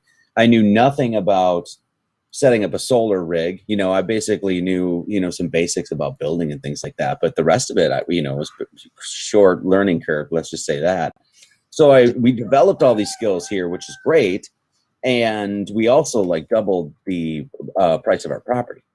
So in one sense, it's like, yeah, we're leaving it behind, but at the same time, yeah. And we're completely paid off. So it's not like we have a ton of cash, but we're in a better situation than we've ever been as far as that is if the economy doesn't collapse. But if the economy collapses, we're all in the same boat. We're all in the same boat anyway, but we're at that point, we're definitely on the level, so to speak, with everybody. Just on that, is there much talk over in the States about the Great Reset? Here, just with the people that are woke, because now it's just interesting because now the people that are, or at least woke or trying, at least know what's going on, they're hip to all this stuff. So they sort of congregate together. You find them all in Telegram group and they all have that sort of thing. But it's a highly blue state. So let's just say there's a lot of normies. There's a lot of liberal people that have bought into a lot of this. And then there's also a huge dynamic here where there's like sort of the indigenous or like local population, the Hawaiians, traditional Hawaiians, that they have their own sort of thing going. They have their own sort of like reconstruct the Hawaiian kingdom, get that back, that sort of thing. And so it's a very interesting dynamic right now because there's so much at play. And honestly, like I said, I would stay here and fight because there is so much good here, as I've come to find. Like the in all seriousness, like the Aloha spirit thing, it's real. It's a thing, And well, so I know Bob is Bob's in love with the place as well. Bob Nodell, from this Southern hospitality down here in the Carolinas, it's a real thing. It really is. It's amazing. Exactly. Yeah. I mean, you can say that about so many places. I mean, everywhere in a sense, it has its own like characteristics and whatever. But I mean, even like, is Balderson here? Not yet. Nah, he's going to come a bit later, I think. Oh, okay. I don't know if you guys have ever been up there, but Northern California, that whole area, man, that has its own fucking juju thing going on. Nice. You feel different up there. It's a different environment. It's, that's what I said, like the whole Pele myth here thing, like the mountain is alive in a sense. That's real. Yeah, so, totally. Marcia, we haven't had you on Iron Realm Media before, have we? I don't believe so. No. Oh, no. I would know. We I would remember that well. Yes, I would remember. Like Josh said at the intro, it's something we've wanted for a long time. Thank you for being here, friend. Oh, yeah. Thanks, guys. I appreciate it. Yeah, so I know that many years. Tourism is a huge thing there in Hawaii. Were there any sort of weird hostilities or anything when you went to go buy such limited space? Oh, no. I mean, you will find that in a bit. I mean, there is some like sort of like the, protecting their land and that sort of stuff. But I think the people that stay here, as well as the people that, the people that are here that accept people that stay here, there's like sort of, in general, what I've felt is that there's sort of a camaraderie or a simpatico, like, hey, as long as you're here to protect the island, you're not here to, you're not the corporation, you're not here to exploit the fucking thing, et cetera, be good, don't be a jackass. It's all good. Like that's Alaska. really sort of, like people that live in Alaska. They're sort of that same way, that whole rough and tumble type of living outdoors, and everybody's kind of keeps to themselves, and as long as you're not, isn't fucking that shit pretty up. much the way we're sort of wanting the world to go as a whole? As long as you're not acting like any of the lower 48, I think that's pretty much you're welcome. You're good to go. Just don't act like you live in the rest of the United States of America. Well, just or the rest get of the along, normies. Don't do any harm. Just be a normal person. That's just par for the course, isn't it? I mean, that's seems so mad. Yeah, you'd think, it seems just sort of like a basic of natural law. I mean, in that sort of sense, I don't mean to speak like politically, but in that sort of libertarian sense, that's essentially just like do unto others as you have done to you, golden rule kind of shit. I mean, it just makes sense. It's just let people do their thing as long as they're not screwing with somebody. And the fact that there's people in this world that just can't handle that. I don't give a monkeys if the guy next door wants to wear a towel on his head or the guy next door to that wants to wear a mask continually. I don't give a shit what color their skin is or who they pray to at bed at night. It's just leave me the hell alone. That's all I'm asking. That's not difficult, is it? I go so far with that mindset where I won't even tell somebody like don't wear a mask, because I'm like, it's not my business. Like, if you want to do that, do your thing. You know what I mean? Like, just don't tell me what to do. That's it. I've never told anybody not to wear a mask. If somebody wants to stand away from me and stay 6 feet, which has happened, I let them do that. Whatever, do your thing. Just don't fuck with me. It's the same. I mean, I saw that some woman, I can't remember her name, Kelly, who was so proud that her 12-year-old daughter was signing up for the vaccine trials, yada yada. And it was just like, well, I think that's highly irresponsible, but it's not my position to tell you what to do. You may live to regret it. And if you want to play Russian roulette with your child in the vaccine trial, then who am I to stop you? As long as you give me the same respect back and don't insist that 95% of the population has to be vaccinated in order to trigger some worldwide immunity thing, whatever they're calling it, herd immunity or any bullshit like that. It's just, that's fine. You do your thing, but let me do my thing as well. And that's not much to ask. It's just crazy. Sorry, I'm ranting. Rant away. I mean, it's amazing. This is exactly how socialism is done. Social pressure, the collective. You must do this. You do that during an emergency. During the emergency, you lift all the laws and the rights. Everything's in a chaotic state. You just keep putting pressure, putting more, scare tactics, and that's what happens. The thing with this whole thing which is very, I don't know, it's been a little disheartening, but it's like I knew people were brainwashed, and that sort of thing, but I didn't know that they were like so programmable. That's been you know what I'm saying? Now I see how the Nazis got away with what they did. And if you compare them to the Nazis now, have you seen that they're trying to ban people or censor people that are comparing what's going on now to the Nazis, 80 years ago or 30 or whatever, how many ever years ago? Well, I actually just saw, hey, look at this, Mr. Balderson. Nice. I know that guy. I just got distracted too. What the hell were we just talking about? Hey, man. Brainwashed people are. They've been joined by Ben. Here's Ben. The Holocaust to this whole. Oh yeah, I'm sorry. Yeah, I just saw triggering words left and right. Yeah, the trigger. I mean, what they seem to be doing is, charging words. And then, labeling somebody. And then once you label somebody with those charged words, they're already they're a threat, they're a terrorist, they're not tolerant, you can't speak to them, they're irrational. So therefore you can just dismiss them. That's essentially what they're trying to do with all of us. Well, that's this whole world of PC has led us to. This whole enraged, righteous indignation. Everybody has the right to not be offended, and instead of just turning the fucking channel. I mean, this whole thing has led to what they've done. Look, there's a lot of things that are good about this. Number one, when this has been done before that we've seen in history, it's been done locally. In a sense, it was like one country, a couple countries here and there.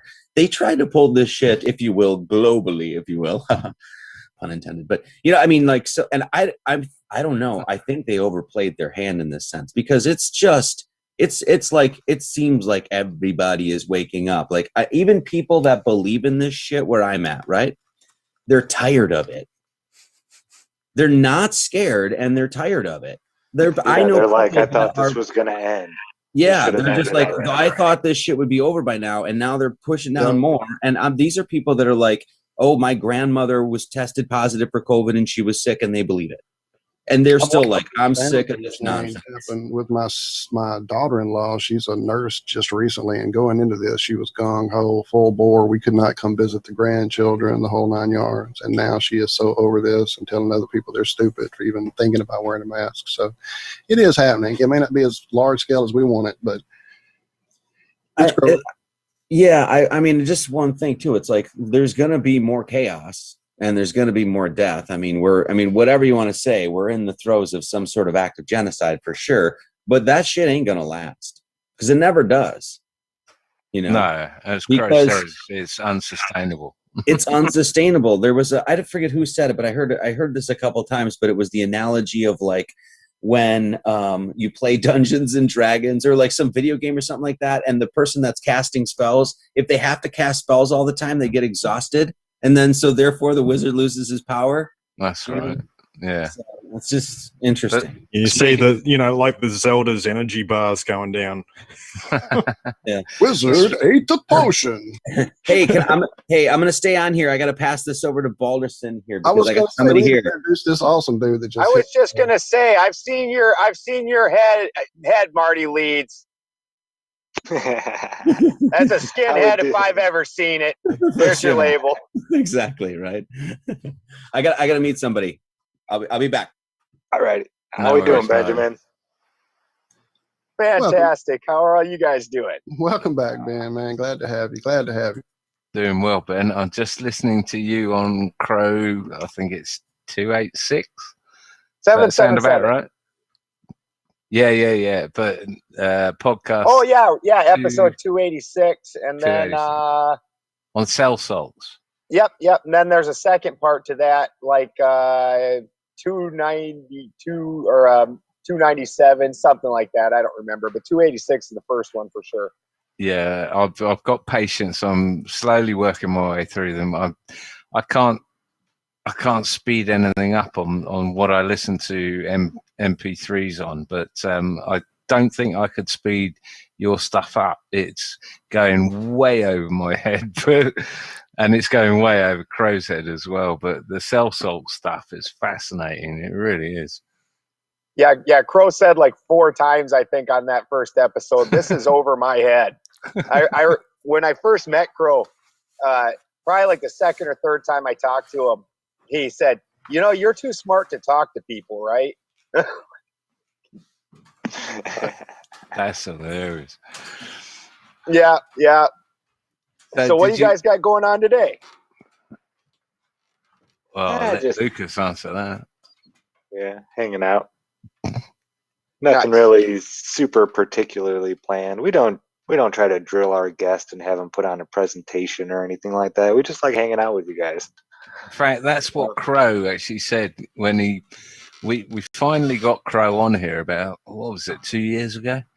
And he said when he was on the show that it was completely different because he didn't have to answer questions. He wasn't even the limelight. It was just he was included in the conversation, and that to him was quite conducive, I think. But he did, like, he told us, we promised, I'll give you guys an hour, 45 minutes an hour, and it was like a 5-hour show. 5-hour show, right? It's one of the longest shows we ever did.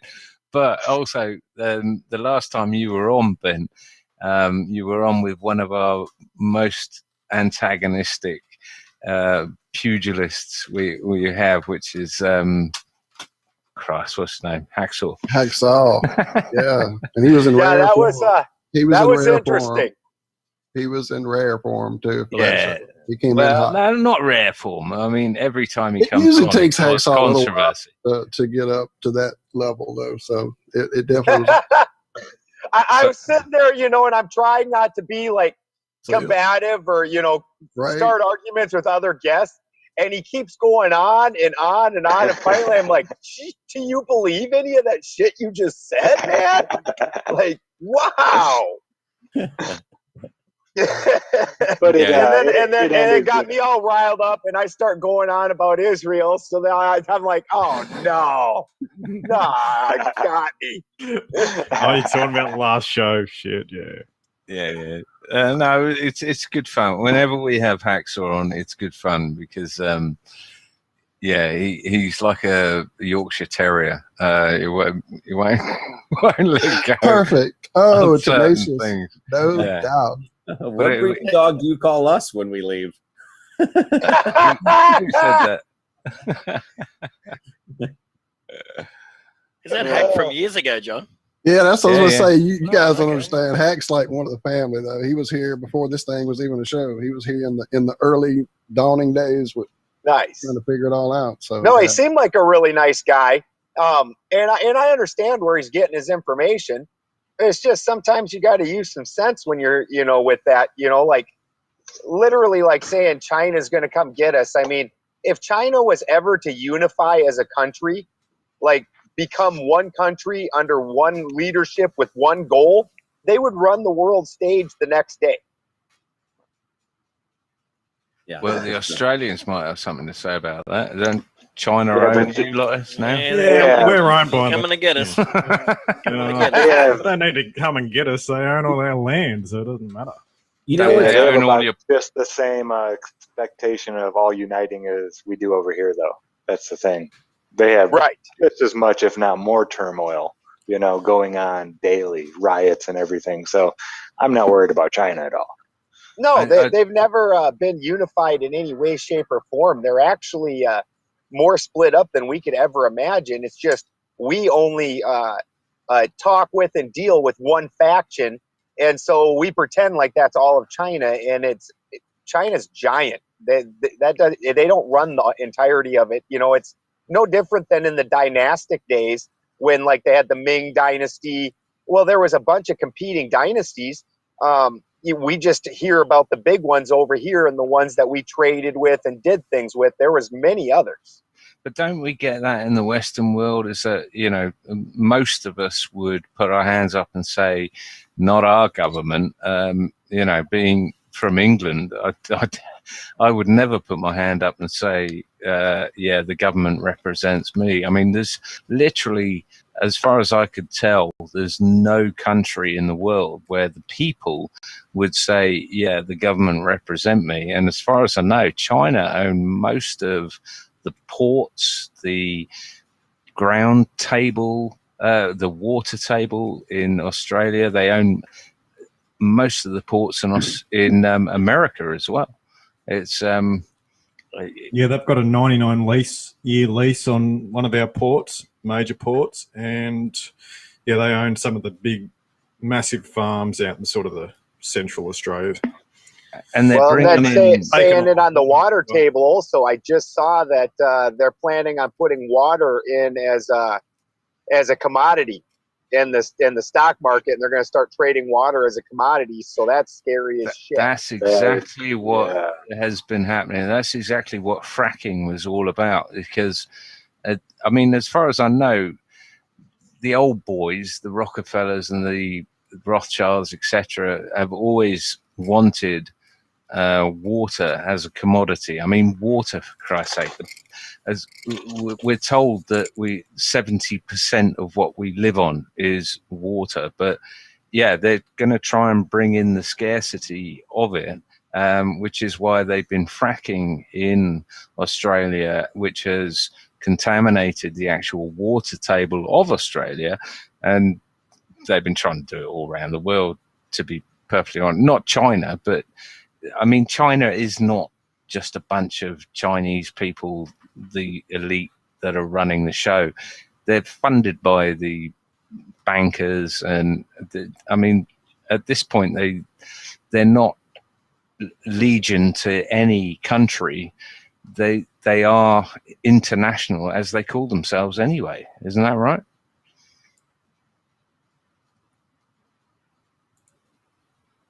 Broken. Yes.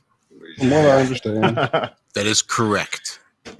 Now, do I not remember that before our latest rearing of the communistic head, there were considerable videos that I was getting from certain people, again, videos with huge amounts of riots taking place on the streets there in China.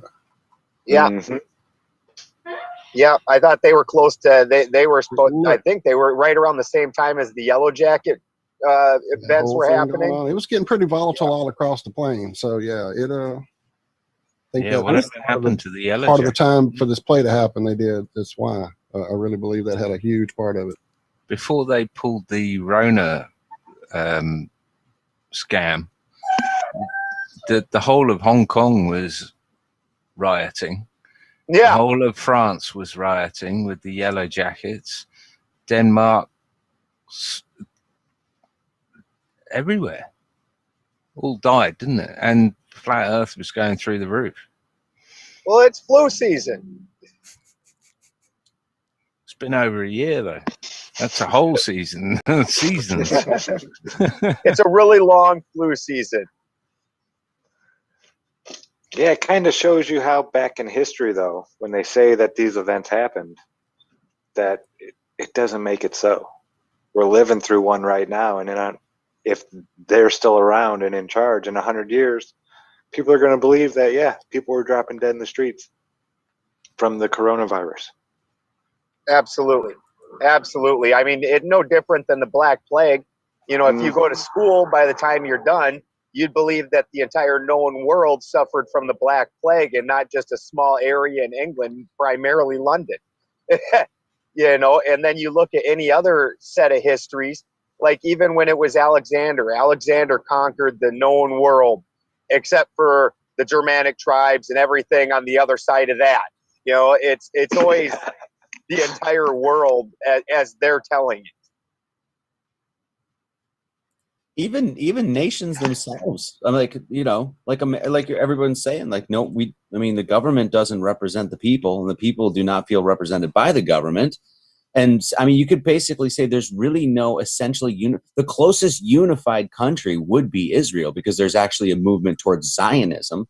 But even in that country, you still have, you know, uproars of the politics and things. So, you know, a lot of times when they say America, you know, like the whole Russia was involved with Trump, what? That's retarded. Russia isn't involved in anything. That's a geographic plane. You know, you know, it's like literally some boundaries that was drawn up on a map that we don't even know what it actually looks like, you know? So, well, yeah, they started this process a long time ago. I mean, back in the 50s, they say, at least, you know, we can speak to people that remember those times. People were Americans before everything else. You know, yeah, people had their place in the social status, but everyone was an American first. You know, people were proud to be Americans. Well, the one thing we have in common is that, bar the 1% who think they own us all and will command us all, the rest of the world, 99% of us want the same thing. That's the mad thing. Is that, you know, they say Russia's doing this or China's doing that and the Americans are invading this. I'm just curious, Zach, do you think they considered them all Americans? I mean, I would think at least maybe the northern part, like, hey, I'm North American. But even beyond that, usually it's just sort of this, look at me, I'm from the United States of America. I mean, it's still this whole citizenship identification, I think, that back in the 50s, they were definitely ingrained with it. They didn't have a worldwide pandemic. They had nuclear fear. They had duck and cover and everybody building bomb shelters in their backyards. Yeah, do you remember specifically when we were young, they used to go on about how you couldn't even just call it America. It had to be the United States of America. If you called it America, that was offensive to all the other Americans. Well, I really dig the idea of you have North America and you have Central America and you've got South America. I mean, together, what does that make? America. But it's the same in London. You know, it's the North Londoners are against the South Londoners who hate the East Londoners who really detest the West Londoners. It's the same in England. Or Britain. The Scottish hate the English, who hate the Welsh, who were the Irish that couldn't swim. And well, that's because the Welsh don't use vowels. But you can't trust people that don't use vowels. You got them Israelis, the Hebrews, the Welsh. You know, they're always thieves. If they don't use vowels, you just can't trust them. Hey, if they don't use vowels, you can't trust them if they don't swear, if they don't drink, and they don't smoke. In my world, but yeah, jeez, well, you're pretty safe here then. Yeah, my friend Chuck, he's a total yogi. He says that he never trusts a Christian unless they curse. So he says anybody but cursing Christians, you know. So that makes sense. But that's what I'm saying is that we can argue all day long about whether you're from the north side, the south, the east, the west, or what color your skin is, or whether you identify as a gender or whatever it is. But none of us want insecurity, war, killing each other, its neighbors. None of us want that. But that seems to be what we are being led by everyone at the pinnacle of the pyramid. I don't know anyone who wants. Well, as far as I can tell, you got your governments and then you got the banks above them, and the banks all over the plane are unified, and their main objective is to steal all wealth, and it's basically they're doing their last agenda. They're taking everyone's wealth and bringing it to themselves and trying to push it over into a new system. Now that's where the real problem's going to lie, is when there's that transfer over, because if a large enough population realize what they're doing, then they can actually use that transfer as that, to their advantage, and we'll end up with a new system. So, this is the sort of the fork in the road that I see, that we either succumb to this unified banking system, or we actually migrate out of it, and then they lose all power completely. Yeah, you're going to own nothing and be happy. Mm-hmm. That's what I've heard. I don't know about anyone else, but I'll be fucked if I'm giving up my house. I live out in the mountains. You're going to be lucky to if you actually make it out there. Nobody's going to come looking for you. Oops. Many a body have been buried up there. You betcha. Is that car fall off the for cliff? a reason? I mean, what if there was something that we could all, no matter where you are in the world, you could all sign up to say, okay, I pledge to, have security, to not cause harm to anyone else, to the basics of what we all agree, other than the psycho 0.01% that's at the very top. And then almost like the unions. Do you remember the unions back in the 80s and the 70s? And they demonized the unions for sure, but did they not have, I mean, when people get together and they act as a single entity, they have an enormous amount of power. Absolutely. And when the powers that shouldn't be see that shit, they do their damnedest to stamp that out before it raises enough of people's attention for them to go, hey, those folks over there in the country, in the woods, I'm not going to start saying, Ruby Ridge or Waco or nothing like that. I'm just saying places. Yeah. The government don't like that, especially when you start messing with the financial system involved in it. And that happened in at least one or two of those. And sure enough, go look it up now. Well, look at the unions today. Look at union leaders today. I mean, that's what ignorance and apathy gets you.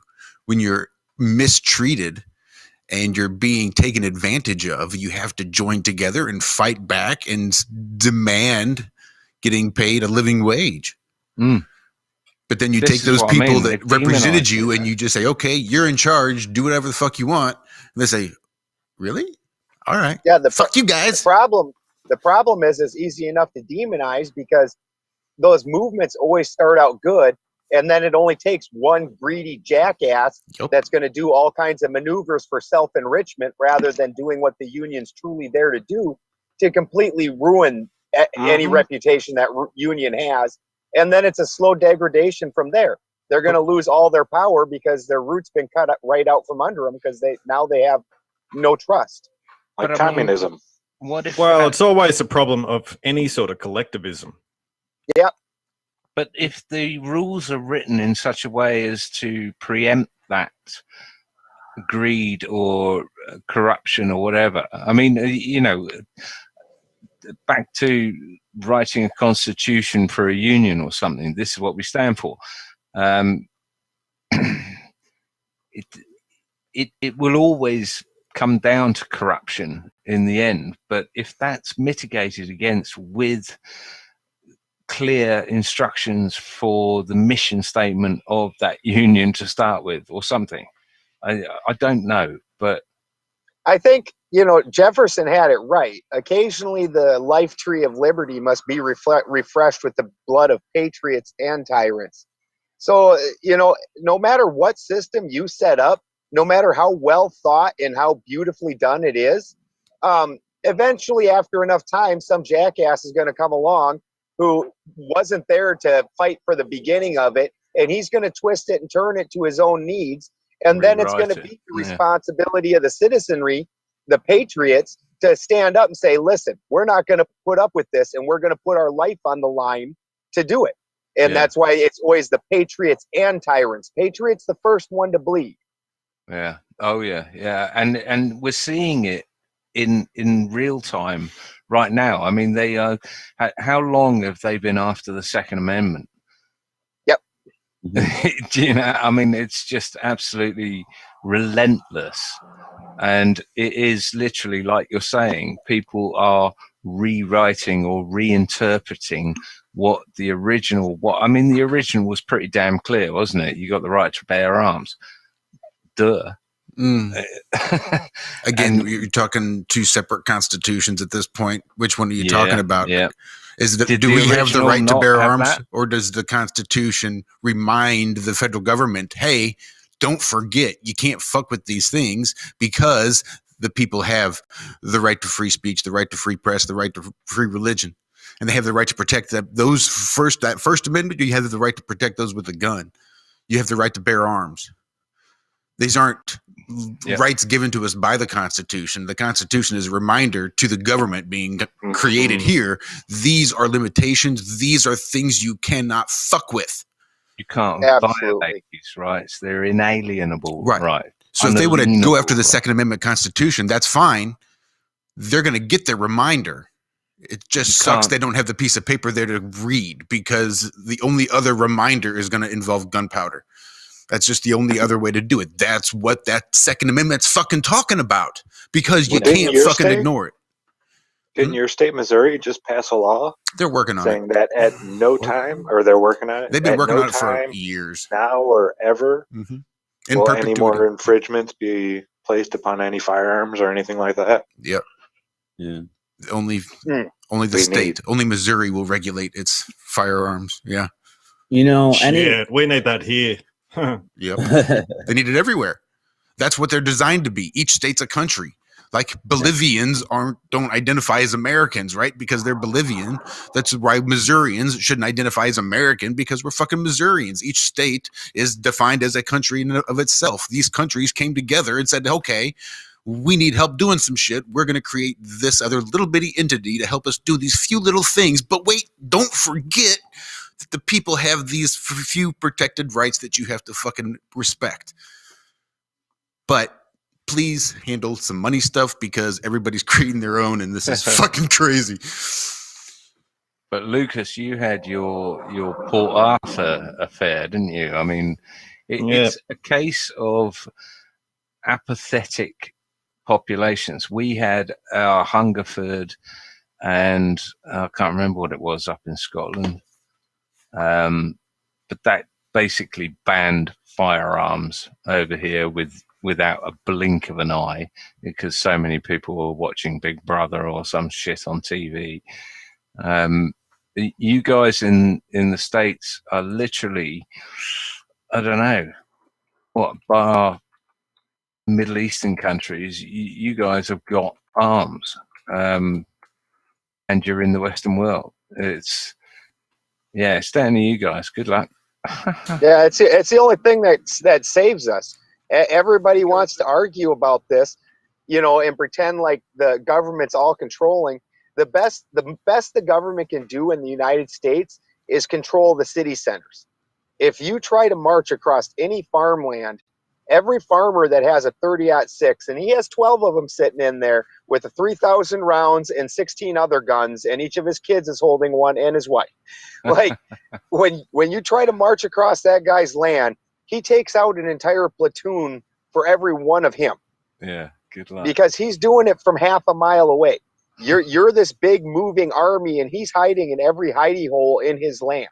So it's an untenable situation. There was a Chinese general that was famous for saying behind every blade of grass is a gun in America. Nobody can invade America, including our own government. That's what the Second Amendment was supposed to be about the entire time. Yeah, Karen B makes a very good point. There is a very exact hierarchy as to where the Second Amendment comes from, and that's because God made us. Because we have a right to continue being, and if we have to protect ourselves to do so, then we shall be with arms. Because we have a right to be. God gave us that life. He breathed that life into us and said, here's this awesome place I've created for you. Have fun. And the gun be smart, is make good choices. A very efficient way of doing it. It's not the gun itself that is a problem. It's just a very efficient way of doing it. It could be a ball-peen hammer. It could be a butter knife in the UK, because that's about all we can own without being SWAT team. And pretty much the same in Australia. But that is the point, is the gun is the great equalizer. And, you know, in 100 years' time, it might be the phaser. Who the hell knows? But it's not the gun that is the problem. It's the great equalizer that is the problem. It's the little granny that can stick up to the 6-foot mugger that comes along. That's the whole point of the Second Amendment. It's got fuck all to do with hunting, to all those idiots out there that say you don't need an AR-15 to go hunting. I mean, yeah. I think they know that there's that many guns and all the things that you're saying, and that's, I think, what they're really tackling is the food supply. I think that's how they're thinking they'll get around it. Mm-hmm. Yep, that's going to be the attack on America, because exactly right. They can't come after our guns. They'll never get them. No. It'll be the food, the water, and the electricity. Yep. And the supply routes. Right now in Louisiana and the in currency. Texas, all three of those are being fucked with. Truly. People and that was people are frozen out, and they're like the Texas Agricultural Commissioner said they've lost a huge wheat supply. But that food shortage in Texas is engineered too. Absolutely.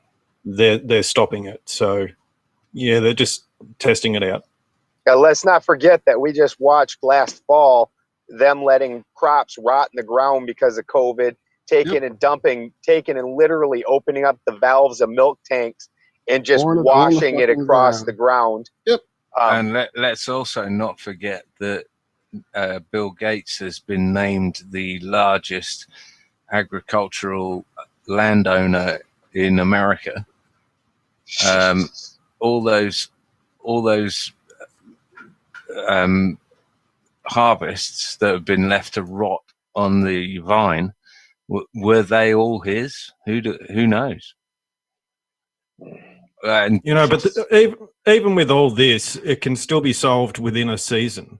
Like you could honestly grow that much food in America if everyone just goes, well, I'm not having my lawn anymore. I'm just going to plant out the front of my house, out the back of my house. It can be solved within a week. I've got a small farm, and I know how much food you can grow.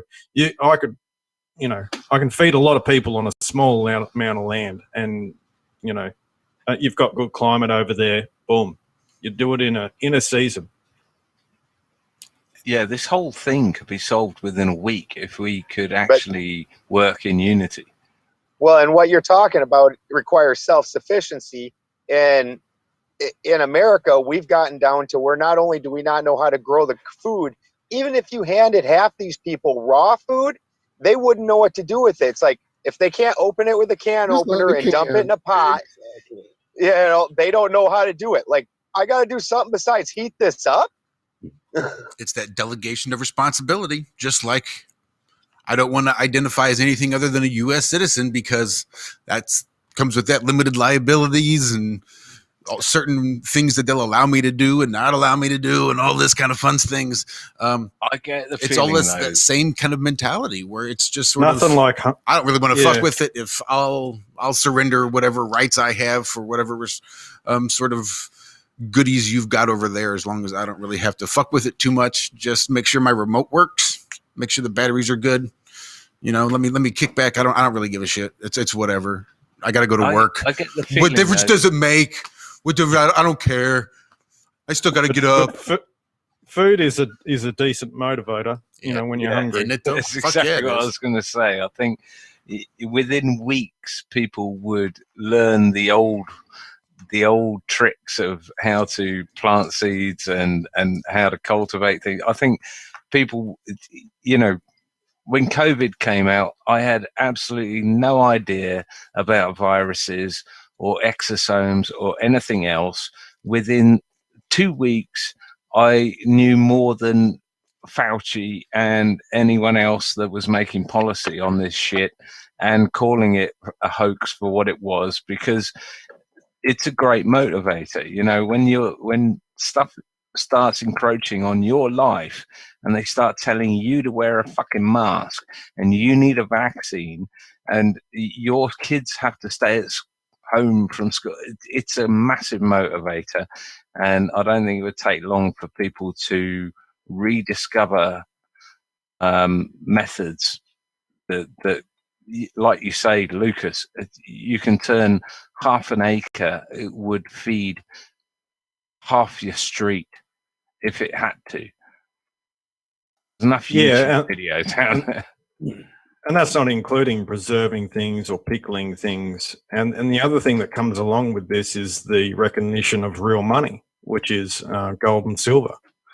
So, when you get hyperinflation and your dollar doesn't buy as much and you get the food you need, well, you plant and you go back to things of real value, things of weights and measures. Real money is not necessarily gold and silver. That's a good way of storing real money, but real money can be seeds, tobacco, can be water, anything This is value. fehu. This is, as a heathen, this is fehu. So before the Roman Christians invaded the Scandinavia and had all the wars up there, what the Roman historian Tacitus, one of the things that he marveled at was that heathen society had no money. We live by fehu, which is the example for fehu typically given is a cow. A cow has value to me. I can eat it. I could milk it. It could have babies, and then I get more cows. There's definitive value, and I could trade it to you, and you give me something. And money, which is what we call that golveg, that was completely illegal in our society. So fehu was what we all lived by. And the neat thing about fehu is that you can't hoard it. So if I had all the cows in the world, I would then have to have all the feed in the world, clean up all the cow shit in the world. I mean, this would be insanity. You would never do it. Where gold or money, that's the first thing. Yeah, everybody wants to hoard that. I'll take all the money in the world. So this is an unnatural thing. Like, as from a heathen perspective, we live by the runes, and there's a rune for fehu. There's a rune for urus, which is a wild ox or like a wild berry or something of value and use you find out in nature, but there's no rune for golvik. If you think of if you actually build a tribe or a community, there's absolutely no need for money. And if you have a bunch of those little tribes, communities / nations, and you trade with one another, then you're just trading goods. Again, no need for money. What do you think? I mean, if you think about the word tradition, it has the word trade in it. You know what I mean? So then you have the transfer of what the worth is into some sort of coin or some sort of rock or some sort of metal, right? And then we even go further than that and say, oh, we're on the gold standard, or we have silver, that sort of thing. And then there's paper money attached to that. And then they took the paper money, they took it off the gold standard. And then now they can do whatever they want. All of this getting away from basically nature. As far as I can tell, there's absolutely no need for money in a real society. Another thing about the growing too, if the people that weren't in charge, that are basically manipulating the weather and causing storms and fucking with the seasons and stuff like that, you could imagine everywhere would be the perfect place to grow whatever grows well in that area. You know what I mean? The only reason that, like my friend in Denver right now, his whole crop failed. Well, it didn't fail because of global warming, of course, right? It failed because, HARP, whatever, government's screwing with it. So I don't know. To me, like I basically live save for paying for the government and paying for food that I could have on a farm. I basically don't use money here. Yeah. Yeah, and that's the way forward. I mean, and also like the friend with the crop failing. I mean, if you spoke to a farmer 100 years ago and said, would you put all your crop into one crop, that gets hit by frost or something, I mean, they would have known that they diversify their crop. So that monoculture as compared to permaculture. Absolutely. Yeah. So they would have known that even if they had the worst frost, they would have had some sort of income. Even if they had the worst drought, they would have had some sort of income. I mean, it's diversifying across the thing. And these are the little things that we have forgotten, but I don't think they're, decades and centuries of relearning to get this back. I mean, just talk to any weed grower; they will make your crop flourish. Plus, the other thing is, oh, sorry. The other thing about money is that you're sort of putting in the same delegation as, say, paper money, which is completely different. But the what money really represents is an ability to have something in a form that can be broken up, and exactly what it weighs, what it measures, and it can be calculated as a means of trade. And it's also the portability of it. Whereas you can't do that with something like a house, because they're all different. And it's stationary and things like that. So it still is a utilitarian mechanism to actually, trade with. So it's a little bit different to, say, paper money, which is, out of thin air, because there is actually blood, sweat and tears that actually has to go into it, as well as its use, in medical or whatever it is. Well, it's an IOU, isn't it? I mean, it's a way, like you said, with convenience. You don't want to carry 32 ounces of gold from A to B. You want to carry a sheet of paper that says you have 32 ounces of gold that you can cash in A or B. Yeah, well, that was the trick, wasn't it? What were you saying, Marty? Sorry, Marty. Go for it, mate. I don't even remember. I think I was going to mention something else. Now we're back on money. So I was just kind of like, yeah, I mean, I guess I have no issue with any sort of like money, or like, because I don't have an issue with money either, because it just represents your currency, which is your energy. And if it was not fucked with, there'd be no problem with it. Right. And I think this comes back to like institutions, like any institution or government or thing you create, we have to watch like a hawk. Because if we're not on it, and that includes our freedoms, that includes our rights, we have to watch those like a hawk. Because if we don't, then slowly but surely the fucking demons get in, the cockroaches get in, and they start eating up the place, And so that's, right. I think ultimately it really comes back to responsibility. Like the reason that you were saying like Australia, it's the same thing here in Hawaii.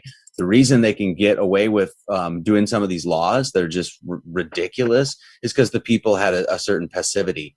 They weren't paying attention. We weren't.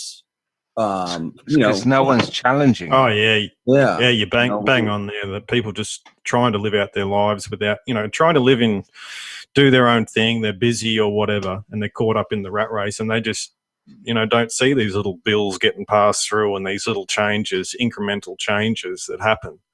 And so all of a sudden, get some supper and some happy time with the wife and a place to sleep. And that's what we all want. I mean, it happens in everything too, like religions too. Like you don't pay attention to the pastor at the church down the street. What the fuck think he's going to end up doing? You know what I mean? It's like everything can become corrupted. So it just goes to show you how much we have to like be responsible for our own existence, Like it's just, again, there ain't, you got no daddy except the creator, in that sort of sense, Well, it runs to the old adage of, what is it, tough men live tough lives and soft men live soft lives or whatever. It's, we've become slightly rounded on our corners as, men. Slightly, we're neutered. Dude, Yeah, I dude. was gonna say, what Yeah. are you saying? Slightly? Yeah, like that's not a rounding. We've straight been neutered as a species. I was gonna say, I mean, I agree logically with what you're saying there, Marty, 100%. What you're saying logically makes it about money. It's 100%. Now, where I would tend to disagree is a cult. There's just some vibration or energy to money in and of itself that it has its own energy. In heathen cosmology, it's represented by Goldveg, who's a witch. It's a curse, and anytime that curse comes into being, everything goes to shit. And absolutely, money should just be a tool. It's a tool to make it, because maybe I want a sheep and you want a cow, but I don't want 3 sheep. So you give me the value of the cow, I give you, and some money. And that seems like it would be definitely a completely feasible thing, except for in almost every cosmology, they're so strict about the evil of money. And then when you look, like I said, it just money in itself, and Goldveg, it has this spirit of the horde that you just don't get when you deal with the natural thing. And I've got no real explanation for that. It just feels different, even hearing you talk about it, man. And this whole thing it's been like really turning in my head, trying to figure out a way to say this.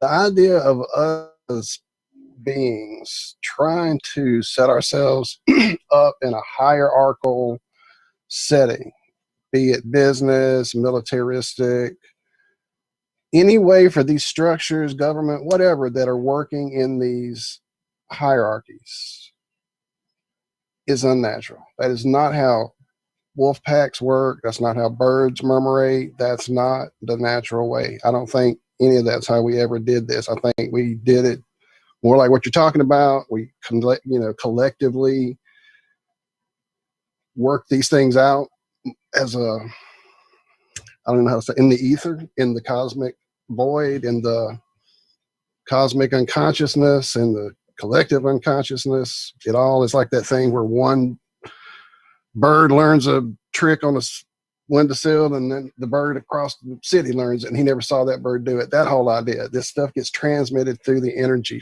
field. The 100th monkey thing. That thing. And so I think that's more of what we should get back to. That's what I've always thought is, the natural order, the tribe idea, and I've never even heard of this heathen cosmology. We need to get you on Ironworks. There is, I understand completely and agree with this sort of pyramidal structure, as in sort of military and those things. But there is a hierarchy even in the tribes where you have your elders and things like that. But that's a more of a natural sort of. Right. They're not imposed. They come naturally. They work out within those natural energy rhythms of those cultural organisms. I don't know. I guess this is what, when you look at people that naturally form order in society, it might be hierarchical, but if it's like man's laws are forced on you, God's laws are forced on you, but they're just God's laws. Man has to force his actual laws on you. God's laws are just God's laws, So the money thing, the reason, and I agree with you totally, the reason it actually has an energy is because it's fabricated. It's literally crafted by the hands of man. It's not crafted by the hands of God.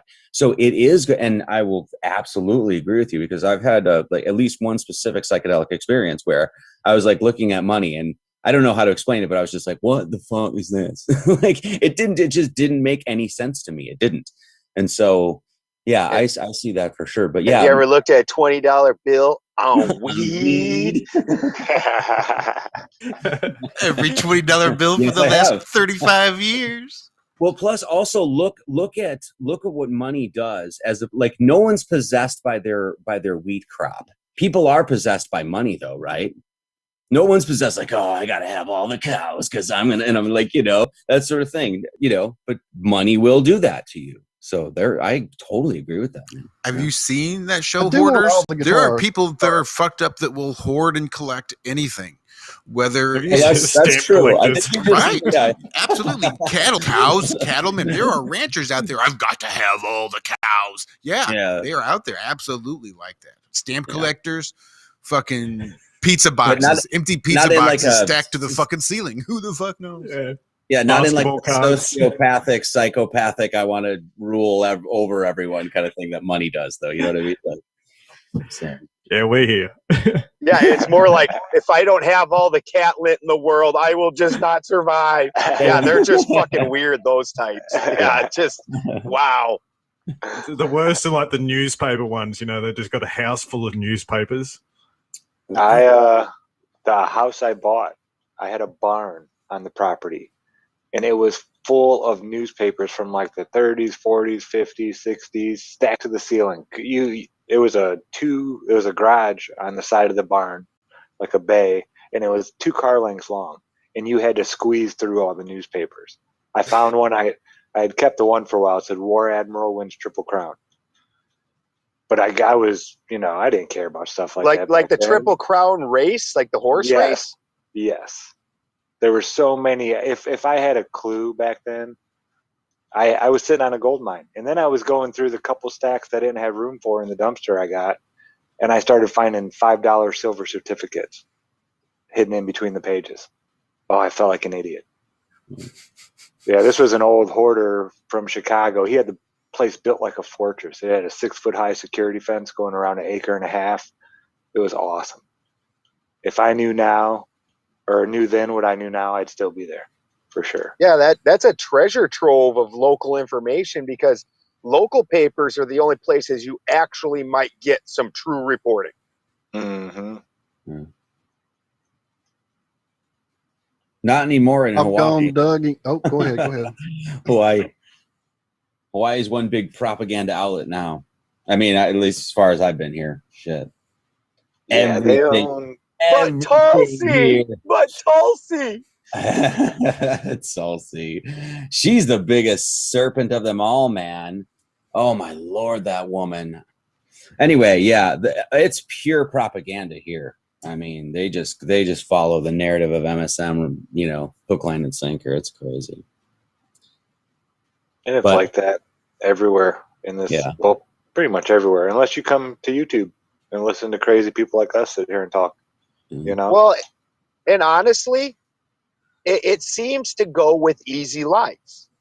So, like, you take Hawaii, you honestly can't imagine an easier life. You don't experience any kind of extreme temperatures. You look at Marty's place. He's just got trees with just fruit that's exploding off of it. And after the first a couple years of work, he's not going to even have that much. He's moving now, but he wouldn't have even had that much work to do. Just laying around eating papayas and stuff. Just like. I think he's rubbing it in. Right. Now you go to like a harsh climate. Exactly. That's why I moved here. Right. Now you go to like Russia. If you've ever met any actual Russians or people from like somewhere where it's really harsh, these are some hardcore people. You're not pushing them around. And the same thing, like since the COVID thing, the Midwest, South Dakota and North Dakota have given some of the most pushback in the entire country. Well, the Dakota Territory, that was the Wild West. Montana and everything west of there was a state before the Dakotas were. They're like, it's on you. And that comes, I think, from living in them super harsh climates. Those people, they're not passive. Dude, I think you're spot on, man, because people that grow up like out here, they grow up in LA and stuff. I mean, I think I heard Joe Rogan actually say this or something or whatever, but they're soft because they haven't been through a Wisconsin winter where you're putting up a sign and it's fucking 5 below and you got to get the drill out and you got to, or you're digging a hole through freaking frost or whatever, man. Like they don't experience that. So they don't get that hard in life. And so, yeah, I agree. You bet. Yeah. My friends freak out because like I've got those lines and it's a peg with a loop on top and a spike, and you go along and stick that sucker in the ground, and then you tie a rope to your house, and then you run it through them eyelets. So that way, when you're out in a blizzard, you don't fucking get lost, because you'll go out and die and freeze to death 3 feet from your own door because you can't see. So you walk along with your hand on that bugger, and you bet living life like that, where you're just constantly living a hardcore life. And I have to go out. I can't just say, oh, well, it's blizzarding, I can't go out to the barn. The animals can go a few days without feed. In a blizzard or a major storm, every damn pregnant animal on the farm's like, blip, popping out, kids, blip. Like, you're out there taking care of babies. You have no choice.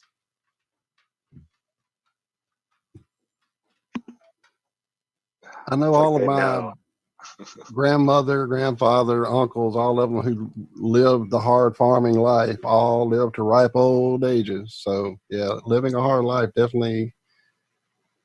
Was a single one of them gonna go, I heard on the TV today I need to give up my gun, so I will. Hell no. And here, take this mask. Who's that guy that does the whole cold Wim Hof. Wim Hof. Yeah, his whole thing too, man. That's hardcore as hell. You know, those Russians are, hardcore. They're going from a sauna and then they're going jump in the ice water, eat potatoes, drinking vodka. Dude, if you drink with legit Russians, you'll be drunk in like 15 minutes. I dated an Armenian girl. Have you done that, Marty? I'm yes. just the end of the story. I was gonna say, yes. I was gonna give you a story, but like, yes, I've been there many times. I dated an Armenian girl, and we had a party once. It's the first time I'd ever seen her drink, and we got a big bottle of vodka, and then a big bottle of Captain Morgan, and 3 of us drank about a quarter of that bottle of Captain Morgan. She was over there with that vodka bottle, like, oh my God. And she's up the next morning running around making breakfast for the rest of us. Like, I drank like a glass of Captain Morgan. I had my day when I used to be able to drink heavily, and I wouldn't say feel good, but I could function. Now I can't. Now since I don't drink ever, I drink a beer or two, and it's like a 2 or 3 day ordeal now where I just don't feel right. Yeah. I drink mead at ceremonies. It's the only time I drink.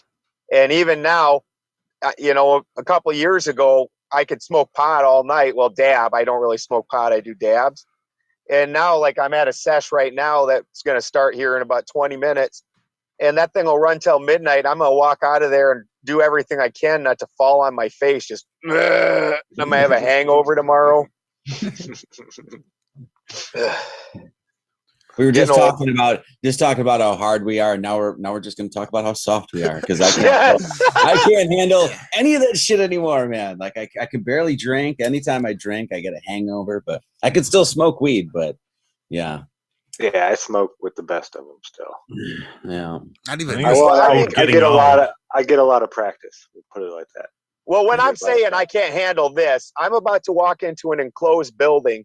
There's constantly going to be at least like 10 people smoking a big fat joint stuffed with dabs and hash, and then people are going to hand me edibles and, here, try this. And somewhere halfway through the thing, I'm going to forget how bad that's going to fuck me up, and I'm just going, oh, that looks good. Chunking, right? Can I come with you? Exactly. I'm going to be flying into Oakland. I could be up there in like meet you there in like 12 hours. I'll come get you in Oakland, Marty. All right. Yeah, these things are a gas. It's hilarious because we're at a black biker club. So when I first walk in here, I'm like, because like we started out the conversation, I'm not a white nationalist, but I sure look like one, and I follow Odin. Like, oh boy. So I'm in here and I'm crapping I'm like, real nervous. But I tell you what, they got the old ladies in here and they're sweeping the place. They're walking around cleaning everything up. The thing is clean the entire time. Everybody's polite. There's guards at the door. No kind of problems. It is a gas. No, bikers are. How are when they those get old ladies? I together, bet they, they're you know. hot as fuck. Oh, yeah. And then there's a strip club next door if you feel extra randy. Yeah, I had a buddy who was was looking into joining, but it was a bunch of ex-cops or police he was on duty. He was ex-military, and he was just looking for that next crew to be with. Right. And yeah, he said they were all talk and just a bunch of. He said it was really nonsense. It was like a little kids club, the police one. He's like they weren't, and he wasn't looking to do anything like rob banks or caravans. But they or were anything outlaw like bikers. They weren't the 1% or the outlaw bikers. Yeah, exactly. Yeah. No, they were. He said they were like scared of everything. They didn't have that camaraderie, like I got your back, you got my back. He's like they weren't like that. He's like it was weird. This cop biker group he was, hanging out with for a little while. Well, nobody in the world's more scared than a cop. I know. They think that like they have a target on them or something. Yep. And my favorite thing is when they say, well, in this day and age, it's like, you know what? Hold on. In this day and age, as of, I think, 2019, since 2020 isn't out yet, it was $3 billion that was paid to the public for cops infringing upon their rights. So in this day and age, you're more likely to infringe upon my rights than I am to shoot you. And you're definitely beating your wife. Yeah. Yeah, it's crazy. I mean, you'd figure by now with all these First Amendment auditors out there every day doing the thing that they would train the people that work in the public sector. Well, the thing is because I went through the prison system for cannabis because I'm from South Dakota. I got 4 years for a quarter pound of cannabis. The ones that are decent human beings, they get weeded out of that system real quick. Oh yeah, real quick. Yeah.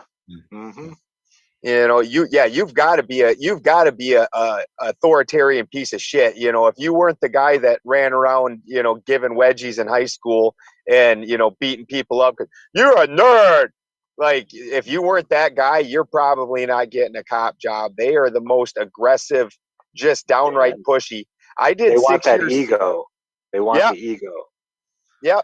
I did 6 years in the Army, and in the Army, everybody on the other team is holding an automatic weapon. Everybody. And there's still insane rules for engagement. Like you can be sitting there and they're firing at you and you're not allowed to engage. It's not time, guys. Hold on. Yep. Right. Yeah. Yeah. And over here, cops are like, I was scared. He had bubble gum in his hand. I shot him. He was running away from me. Yes. Yeah, it's crazy. They all want to be John McClane in the next Die Hard. They do. In this day and age, I love that when I hear that. It's like, oh, here we go. Yep, I've actually. But nothing against cops, especially the good cops. I mean, good cops? There's some out there. There are. The ones that watch all their coworkers who violate the public and then don't do anything, including their job? Yeah, that's a lot. There's a few good ones out there. I do know a guy. His brother was a cop in Gary, Indiana, of all places. And he used to write tickets for cops. He would arrest cops. Nice. Yeah, he was hardcore. He's like, nobody's above this law, I'm going to do it to everybody. And yeah, and this was back in the day before they started changing everything and running out, Guys like him. You couldn't have an IQ over, you could have an IQ over 100 back then and still be a police officer. Now they tell you, oh, you're a space cadet, kid. You need to go be an astronaut. Isn't 100 average? What's that? Isn't 100 IQ of 100 average? Yeah, you can't be too smart and be a police officer. It's the same thing as prison guard and stuff. There's an intelligence limit that you can hit. and you can't go above that ceiling, because then, it's no different than the military. Why'd you put that gun together so fast, Forrest Gump? 'Cause you told me to. Yeah, I guess one guy in New York State, some city up there in New York State, he actually took them to court over that because they told him, it was because his IQ was too high. And he actually got it overturned and was allowed to become, he's going to be gone the first time he sneezes the wrong way. Oh, absolutely. Yeah, you don't want to be the guy who sets precedent. No, you don't want to be the example. The even in all the stories where the guy's the hero and the world changed because of him, his life sucked. Yeah.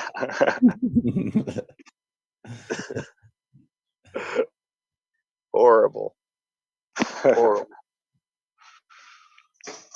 Yeah, it's one of those stories they tell us, isn't it? They want us to, I don't know. It seems like every tale that they tell us, it's like, yeah, if you go be the hero, it's cool. Yeah, people you're gonna ride away into the sunset. You're gonna ride away in the sunset. You're definitely not gonna get martyred in a horribly gruesome death and suffer horribly for years. That one won't happen.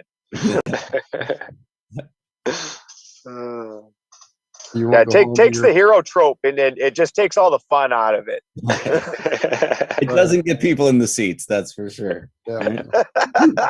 You won't go home to your country and starve and live on the street, and as some heroes do.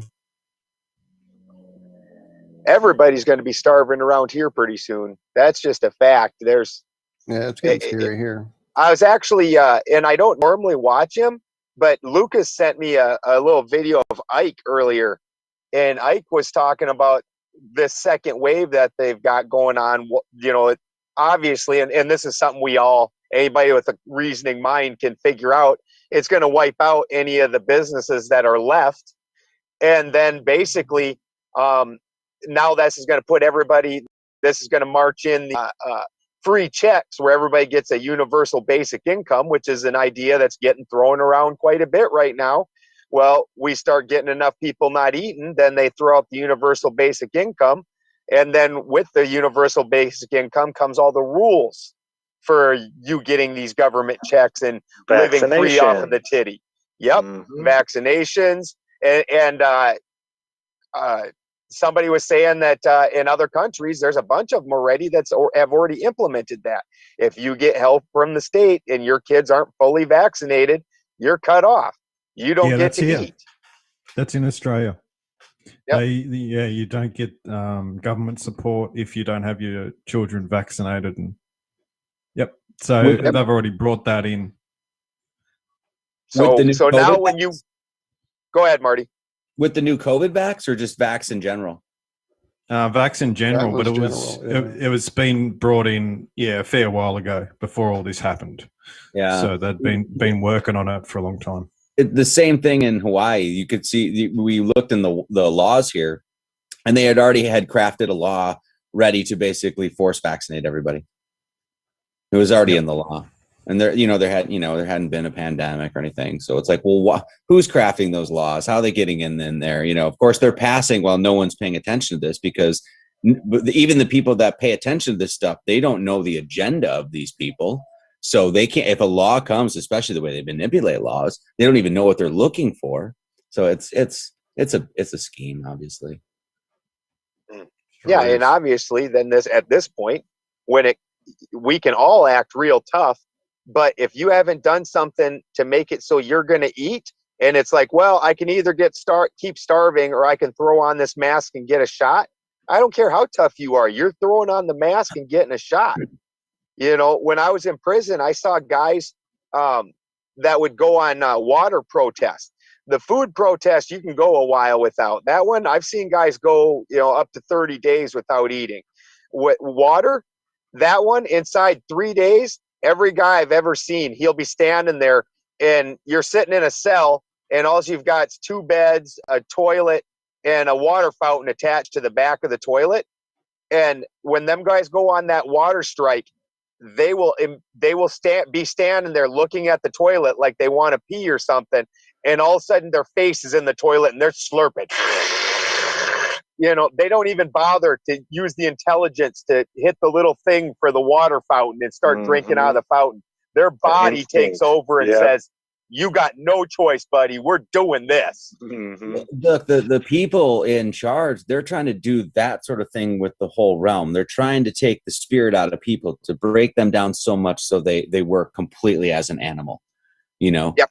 And that's obviously this is the big push right now, because I mean, for me, it's like, this is what Earth is. It's where people, spirits come to find their way home, if you will, and they want to make sure that people don't know what's going on here. So they're going to suck every last bit of divinity out of this fucking thing, and that includes putting something right over your pie hole. Yep. Suck it.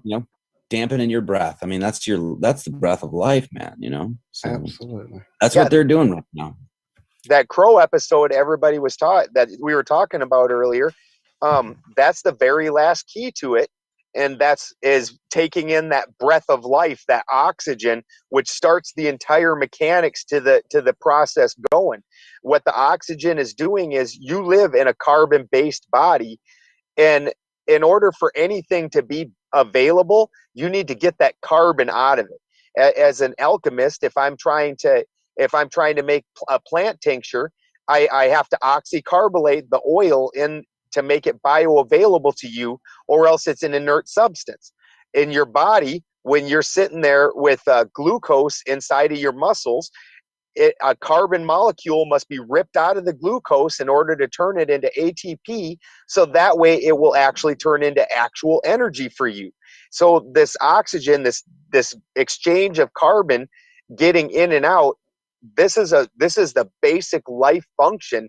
And it's amazing to me that after the entire last year, we had to hear about the evils of carbon, and now we're just going to sit there and hold it right up against our face and just recycle it on ourselves. Like, wow, you apparently didn't think it was that bad because you're swimming in it now. I just saw an article that said wet masks might be good for you because they clean your lungs. What? I swear, it was a real thing too. Like, wet mask, I think it was like CNN or something. Wet mask might be good for you, or you might be swallowing spores and freaking breathing in all that shit. I saw one that Like, oh my lord, it's getting warmer this year because there's less CO2 in the atmosphere.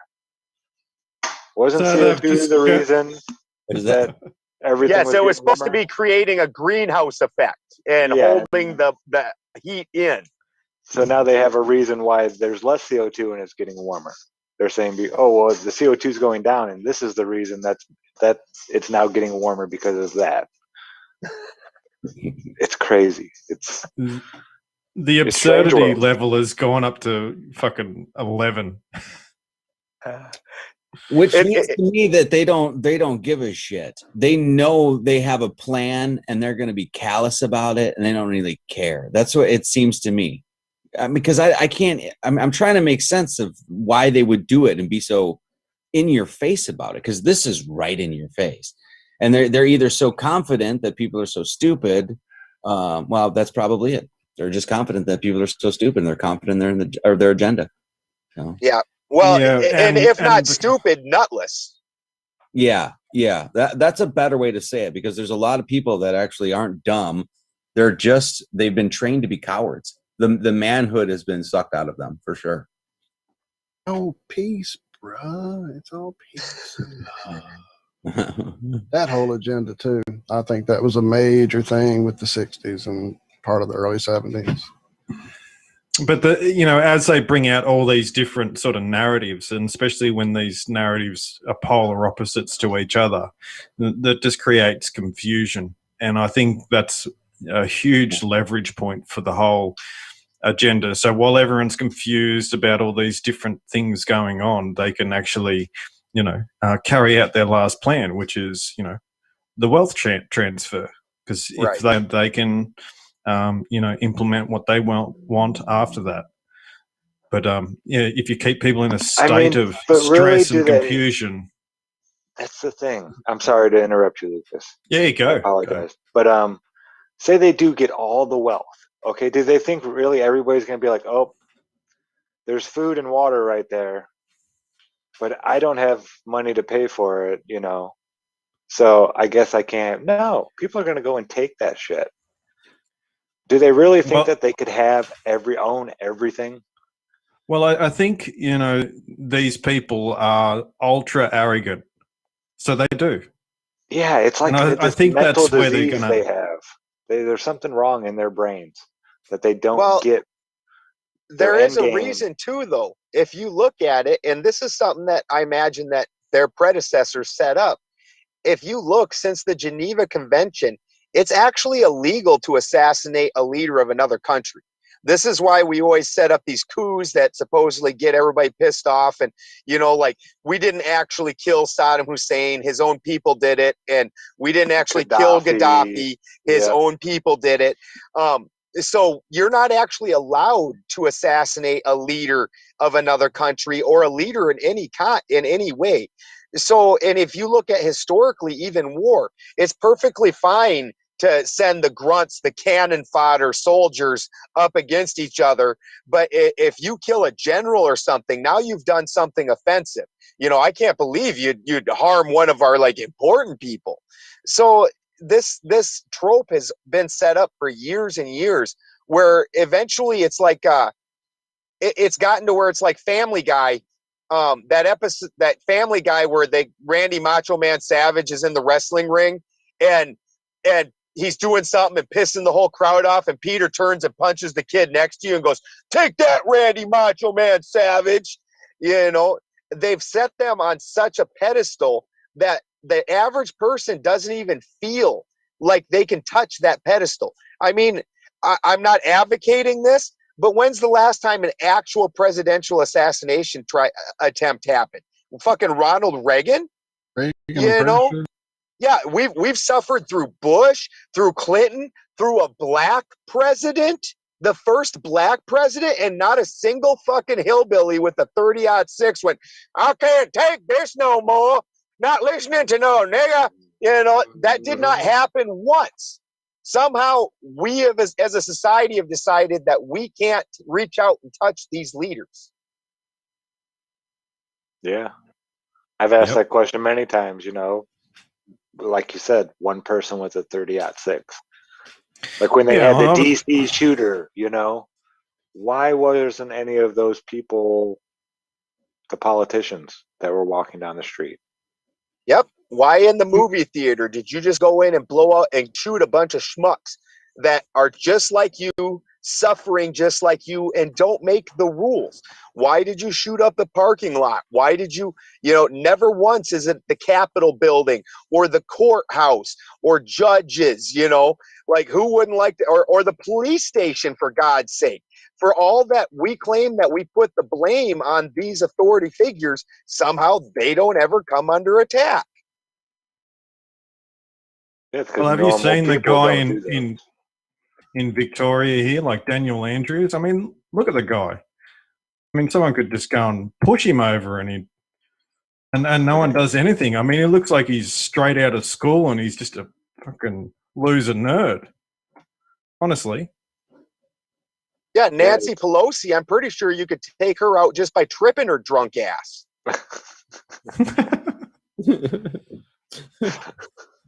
Pointing up at the sky for like 2 days and she's going to just fall over. We can't just blame it on TV, that mind control device, because this shit's been going on since, kings, queens, whatever. This idea of, oh, they're above us, they're whatever. And why? Because they have a few guys with a few pieces of equipment we don't have. We've always outnumbered the evil fucks. So what the fuck? I never have understood that aspect. It goes back to that Stockholm syndrome type. You're oppressed for so long, you start defending your oppressors. I don't know. It's a weird thing that people have in their brain where. Well, and I think eventually they get this idea that things are bigger than they are. Because, I know you guys know, like in the truth community, like the fans, when you go out and meet the fans, they talk to them, they all like put you up on this pedestal, and then you get around the truth community, and it's just some normal dudes, and there's not very damn many of us.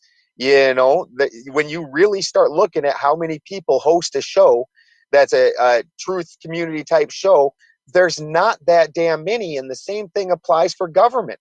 That's why we all know Nancy Pelosi's name and Chuck Schumer and, you know, what's the turtle dude? Mitch McConnell.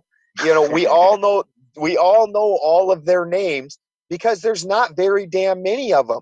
They're just in charge. And when we realize, just like space, you know, they made it too big to question. When we start realizing that Nancy Pelosi's just a drunk old crazy batshit lady that, like you said, if I just knocked into her, she'd tip over and she's done. She can't even pick herself up, much less run a country. When we all realize that and quit idolizing people, then we're going to actually get somewhere. You know, even if he was a good guy, President Trump was a better human being or a more capable human being than me. So why would you bow down to that? At least with kings, they supposedly had, you know, they were sent by God. You know, God is the one who appointed me king. At least they had some kind of a decent excuse. Hold a sword from a rock, something. Fuck. Like claiming divine right. Yeah. God told me he wants me to be king. So the lady in the lake gave me the sword. I am king. Well, I heard Marty was building some gallows at some stage, so we're just sort of waiting for our orders to come through. Nice. Actually, I think that's my next thing. I'm just going to claim myself king and be like, by divine right, I now rule over you. Yeah, I wonder what their You're welcome. Yeah. Divine right. I love it. This has been fun, guys. Absolutely. Yeah, I definitely appreciate you guys not holding it against me last time going off. No, brother, not at all. Not at all. What happened last time? I want to know. Is this what? A gentleman who doesn't frequent the show too often. I think I've been on 2.5, 3 years, and there was the second time he's been on. Yeah, he started going off about, he was a very QAnon, you know, he followed QAnon, and the Chinese are at our borders and all this. And if Trump doesn't get, you know, put into the presidency, the world's going to end and all this nonsense. I'm like, and I listened to it for like 3-4 minutes. And finally I'm like, dude, do you believe any of that? You know, looking back, it's like, I mean, as far as I can see, Trump played the same role that Bush played in one sense. It's like pushing the same agenda, of course, but like present a guy to the public that's going to represent republicanism, and he's going to be a fucking idiot. And so that way you'll never go, you know, republicanism or the true republic, that sort of thing. The average American want nothing to do with, because look, it's Trump and Bush. Look at these idiots. You know, it's Ted Cruz. I think that's exactly the role he played. And that's what I think QAnon was there to do as well. Get all these people that essentially idol worship Trump, get them all aboard this, and then it's going to make them all look stupid. And all of us that were like ahead of this, we were just like asking basic questions like, well, who's Q? Why am I trusting a plan from somebody I don't fucking know? You know, and it worked. They all look like idiots now. Well, for me, as soon as you go and kiss the weeping wall and go put your hand on the little glowing ball, yep. you are pledging your oaths right there. Yep. Yeah, I think a lot of our problems in government could be fixed with one new law. You are not allowed to be part of any fraternal order or secret society and be a public servant. Period. And you're subject to a life of perpetually being middle to lower income. You're not going to have 14 properties. You're not going to be able to backstack shit up in the Bahamas or the Caribbean. You are going to be destitute, essentially. I mean, maybe not destitute, but you're never going to be rich. Life of public service is going to be fucking service. This is what I mean about any any institution. You have to watch like a hawk, because the people that The people that, as you're saying, the people that should be in there because they actually want to serve their community. They actually want to serve God's laws, natural law, blah, blah, blah, blah, blah. If you don't watch that, then you get Nancy Pelosi's in there. Then you get people that don't give a shit about any of that, you know? And so making more laws, it will never work in one sense, because you can always break the laws. It doesn't matter. You know, there's laws right now that are being broken left and right. There's rights that are being broken left and right, you know? What we have to do is always watch with a moral compass, you know? Watch like a fucking hawk. And there was always that meme, you know, put the politicians on minimum wage and watch how things change, you know? And that's exactly right. You make it, and they're basically changing the rules so they get paid more constantly, and you know, they, as soon as they retire, it's insider trading is legal for them now. Congress can do insider. It's insane. Yeah, there's actually a real life example of this. So with all these, you know, a lot of people don't realize that the cities pay for these police forces. You know, and they don't realize the check and balance system. They think all these police work for the federal government, you know, like Donald Trump, you know, somehow picked the police force in Dallas or whatever the hell. You know, the city pays for the police force. Now, historically, there's been other cities that have canceled their police force because of, you know, corruption and mistreating the citizens. And then they end up usually farming it out to the local county sheriff. Well, in a study on this, they found that when they made the police local, which was the county police, and they got a much less pay, they did not have corruption and did not have problems with the way they treated the citizens. Whereas, you know, and this is almost counterintuitive, whereas when you put the police up in the middle class and put them above the majority of the citizenry, that's where you start experiencing this real nastiness, is when you start paying them and they're now above the citizens. So that's a real life example of what we're talking about right there. Dude, you're spot on, because you're spot on, man, because that's exactly what they're doing with the police right now. They're making everybody poor. All these businesses are going out and they're getting CARES funding. They're getting overtime. They're getting all of that sort of shit. It's just, you know, so they're all getting a paycheck while everybody else is going broke. Yep. Now you're nothing but a useless vagrant. You know, they're above you. They feel no compunction about beating you. It's, you know, this is why I'm a vegetarian, so it's a little bit, you know, funny, but, you know, one of my big things is when I look at another human being, how do you treat animals? Because that tells me how you would treat anything that you consider beneath you. And it's not real hard for a human to consider another human beneath them. And that means you're going to treat that person in the same order as that you treated those animals. Yeah, that's the progression. It goes from animals, and then it works its way up to humans, and then you get above that, and then you get your psychopaths.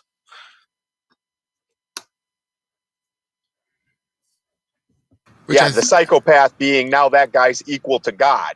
He's not, and so all human beings are below him. Well, think about, including God. We were talking earlier about having to get out there and work and you know, stay hard and stay lean and stay hungry, and how that kind of keeps an edge about you and kind of keeps you pushing. Because once you sort of have that lifestyle, it sort of creates itself and it keeps you going that way. But imagine if you were born with one of these the proverbial silver spoon in your mouth, where everything is handed to you on your paper plate. Your problems, the problems you have when you're deciding, you know, how many hundreds of thousands of people are going to lose their jobs or not based on a few movements of money in your bank accounts, right? When you're dealing on levels of that,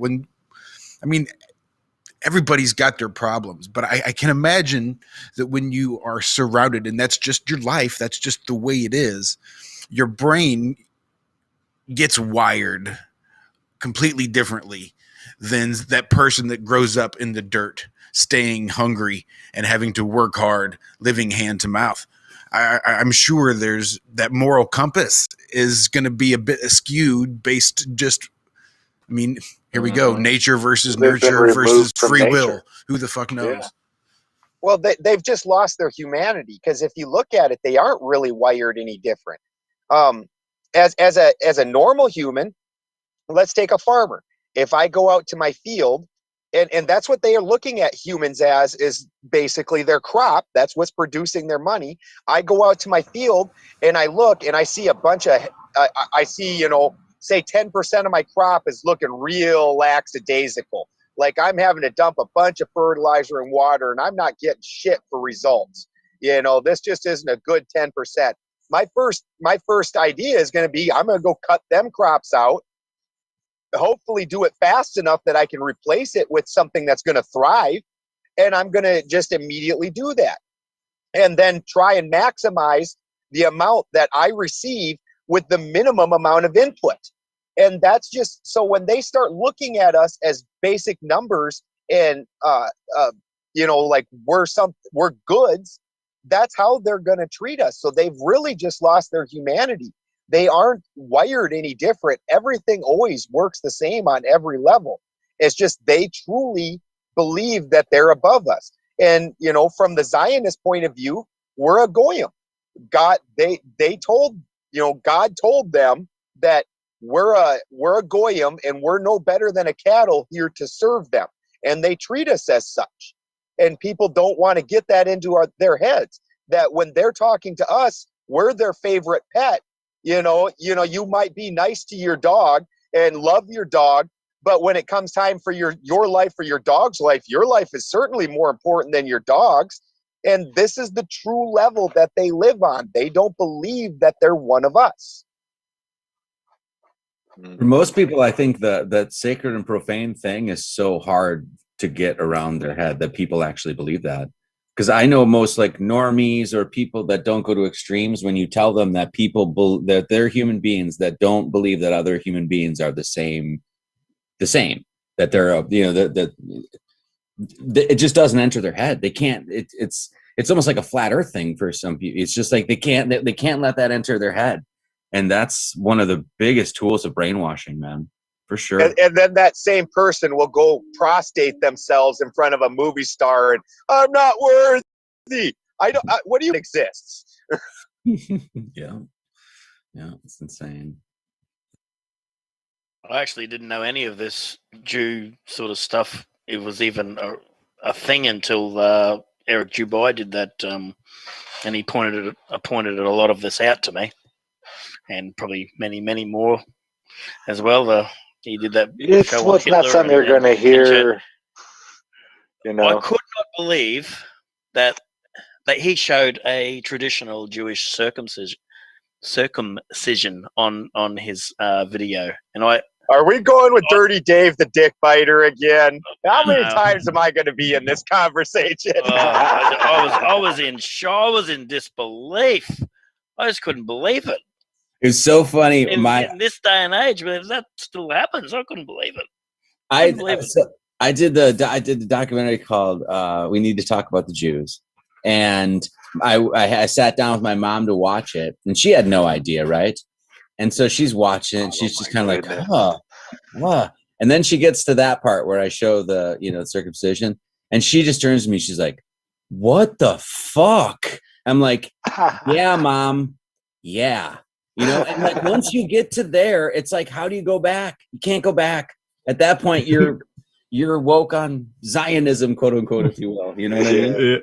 Yeah, there's no coming back from that. No going back from that, man. You're like, wait, what is the rabbi doing? Have you ever seen a Catholic one in Brazil where the priest smacks the kids around? Oh, they all line up in a line, and he like hits them in the head and pushes them. As we know, the Vaticans are good bedfellows with those people too. So let's not forget about that. Sorry, I just spent like 45 minutes the other day watching little kids run into glass doors. So there's something just highly entertaining to it. I don't know. Yeah, but you didn't push him into the glass doors, did you? Yeah. No, but I'd probably watch 45 minutes. Yeah, that does seem a little excessive. Like you were maybe enjoying that a little more than you should have. That's what I'm saying. I probably was enjoying it a little more than is good. I just laugh every time. Bonk, and I'd laugh. Little face smashed up against. I'd laugh. It's like watching somebody get kicked in the nuts. You just can't not laugh. Right. It's the Steve-O in all of us. Yes. It's like, I have felt that pain. Oh, God, that's funny. I was going to say the reason it's funny is because you've all been in that situation. Like I've racked my nuts by hitting the BMX bar, and oh, and I'm like, oh my God, no, is that bleeding? Oh fuck, like so. That's why it's funny and entertaining. It's gonna be a thank miserable God 20 most minutes. of those accidents happen pre-puberty. Could you imagine as a fully grown man doing that to your nuts on a BMX handlebar? Yeah, I just sold my bike, so no. And that's one of I the did it reasons. I did it on a motorbike once. So rode up this big sort of jump and jumped the whole road. I was stoked, and then just landed on the petrol tank. This is dead stop, fall over. Just glory, pain. Yeah. Yeah. Now that you say that, Lucas, I did. There was a time, once upon a time, I was trying. I guess I wasn't a full-grown adult, but I was 17 or 18. So, I was grown enough that trying to ride a horse bareback is just. It can be really painful if you don't really know what you're doing, unless you're not just sitting just right. You can't go more than just a nice slow walk. Anything more than that, and you're gonna feel it for a good long while. Yeah, don't talk to me about horses. I had one, like, my sister had one, and yeah, basically I was riding it, and then it like seen the barbed wire fence at the last minute and just like stopped dead, and I just kept going.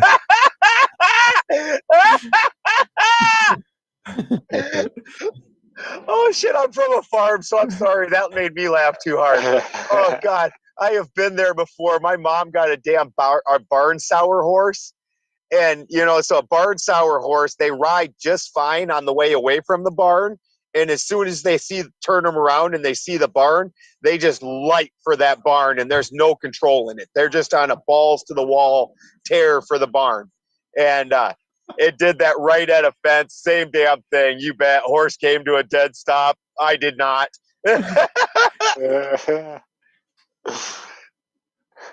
Oh yeah, when those horses, so I always said, I'll have a motorbike over a horse any day. You can turn it off and control it. But yeah, when they get that canter up to go home, you just hold on for dear life because they're going. I always tell everybody, if the world goes to shit and we don't have vehicles, I'm riding my cow Lola. I will plod along. It's okay. It's okay. Take your time, girl. Exactly. And Lola loves me. So if anybody pisses with me, Lola's kicking their ass. So I got a battle cow too. So this is like double use here. Battle cow. I fucking love it. We used to have some couple of cows as well, and they were sort of, hand bred, so that you'd call them up and they'd come to you, and you'd sort of get them next to the fence, and I jump on the back of it. It wasn't happy about that either. Fell off a fair That's got to few be times. put into some movie or something, or some comic or something. The battle cow. That is awesome. Yes, like He-Man. Yeah. All of a sudden, it just turns into this roaring oxen with spikes coming off it. Oh, just great. She lays her head in my lap when I sit in her pen, and I sing her. I sing Lola to her, and she just lays there, and I pet her. Yeah, they're awesome. I can't imagine a big how people giant eat them. dog, isn't it? Literally like a big giant dog. Might even have a yoga ball that they chase around the yard. And they'll headbutt it and then chase after it. It's hilarious. I've been thinking about the word sacrifice and stuff like that. And I think of it as more like it wasn't so much a sacrifice to the god, to make it rain. It's more or less, hey, we didn't get food because we didn't have so we're going to have to eat one of our cattle. And this sucks. Yep. This is my friend. And I have to kill it just to survive. Like you said, we love our dogs, but it's me or the dog. Well, I'm eating dog then, Yep. So I think when they sacrifice things, it wasn't, something that they did every year on occasion and enjoyed it. It was more or less, dude, we got to go kill Betsy. This sucks, man. I always they see weren't it as commercial farmers. Absolutely, they weren't commercial. So Yeah, it was Betsy. I also see it as a time progression. So you sort of that period of time, whether the zodiac or the month is sort of sacrificed. It's gone now. It's over, and that period of time is now gone. So yeah, I sort of see it that way as well. Well, and then also this is always an interesting, because every dipshit archaeologist that finds a pit full of bones immediately, oh, it's a sacrifice pit. They were obviously sacrificing things. Well, if we take it back 200 years, they didn't have plastic wrappings. They didn't have cans or jars. So your main trash is going to be your animal waste byproducts, i.e. the bones and things like that. You're not going to let that just lay all over the village, because just like in your garden, you don't go put dead meat and dead animals in your garden. You would want to contain that to one little area. Now, let's add in the fact that 200 years ago, there was no refrigeration. So if you were going to, like you said, have to slaughter an animal to eat it, well, one family couldn't possibly eat Bessie. So now you're going to do that in the village square. So that way you can have a feast and share it with them amongst the village. And hey, now next week, I don't got to slaughter the cow when this happens again. Now you got to slaughter the cow. So now it's your turn.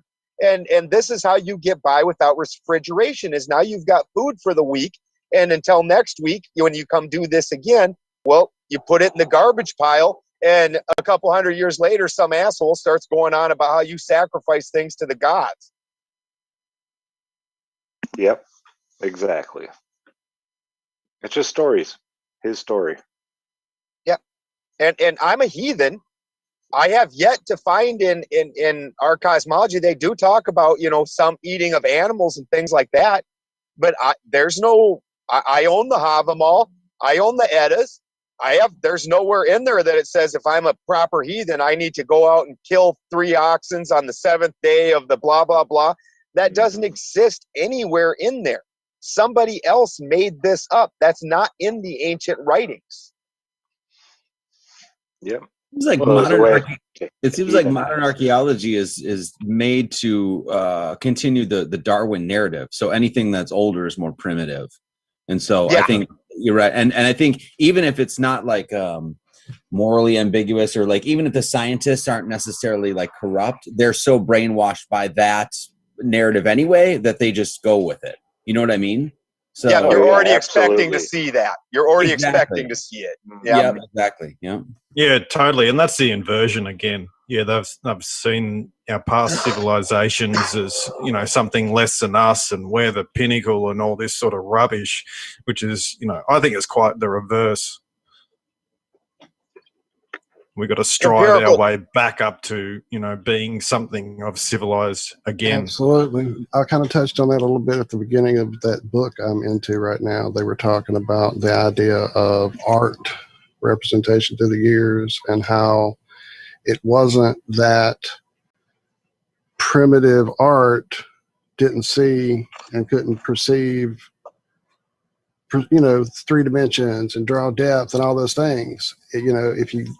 It was that to them, the concentration and of things was internal, not external. The tree looked that way to them, and they weren't concentrating on the fucking tree. They were concentrating on the internal. That's why the art in the churches and in the cathedrals and in the stained glasses were phenomenal, and their tree looked like a stick figure, over here. So I don't know, I'm probably not putting it out correctly, but and let's look at the way a society works. So when you're a root society, you're very connected to the earth. The earth things are what draw all of your attention. You're living in your lizard brain, basically. It's all about food, sex, procreation, and shelter. That's all you're worried about. So any type of art in that time frame is going to reflect that. Well, then you move up to your ego phase. And in your ego phase, you've provided the food, you've provided the family, you have the safety in the home. So now you start expanding out to the more interesting things that are not just about basic living. Well, then when the society moves past that ego phase, they move into an ether phase, or a spiritual phase, which when it starts out, that's when you really see the height of things, because we still have connection to the root a bit. and we're in our ego, we're in our power.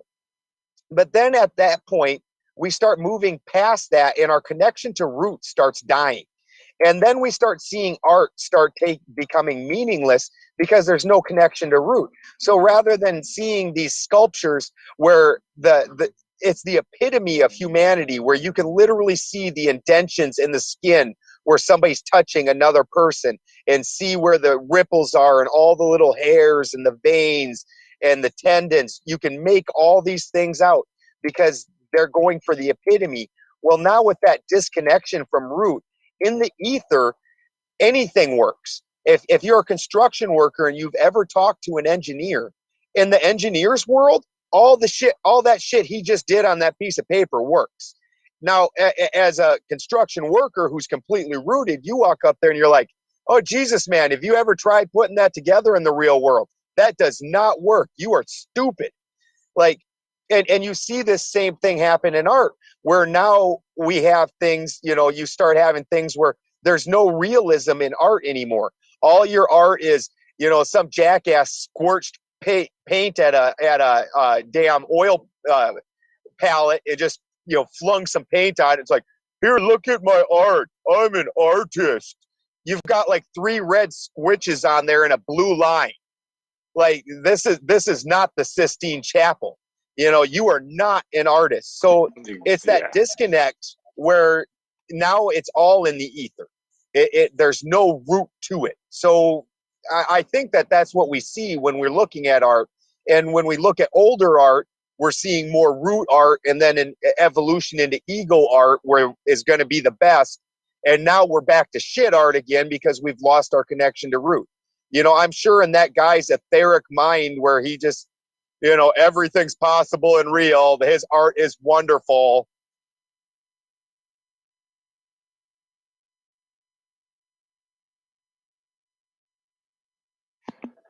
Yeah, and that kind of started with well, that's history. So who knows if any of that is. What is it? Pop art? God, that was fucking horrible. Yeah, or like you take like Andy Warhol, who's supposed to be like now today rather than a Da Vinci. It's, who was Da Vinci stuff was in perfect symmetry. It accounted for everything about the way a human being was. And now you got like Andy Warhol took a bunch of pictures of a fucking Campbell's can. But it's a get soup out of can here. in 4 colors.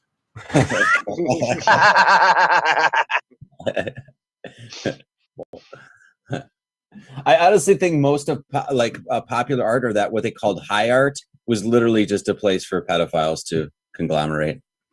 I honestly think that's what a lot of that was created for, to like make degeneracy in the art world and find a place for those people to hang out.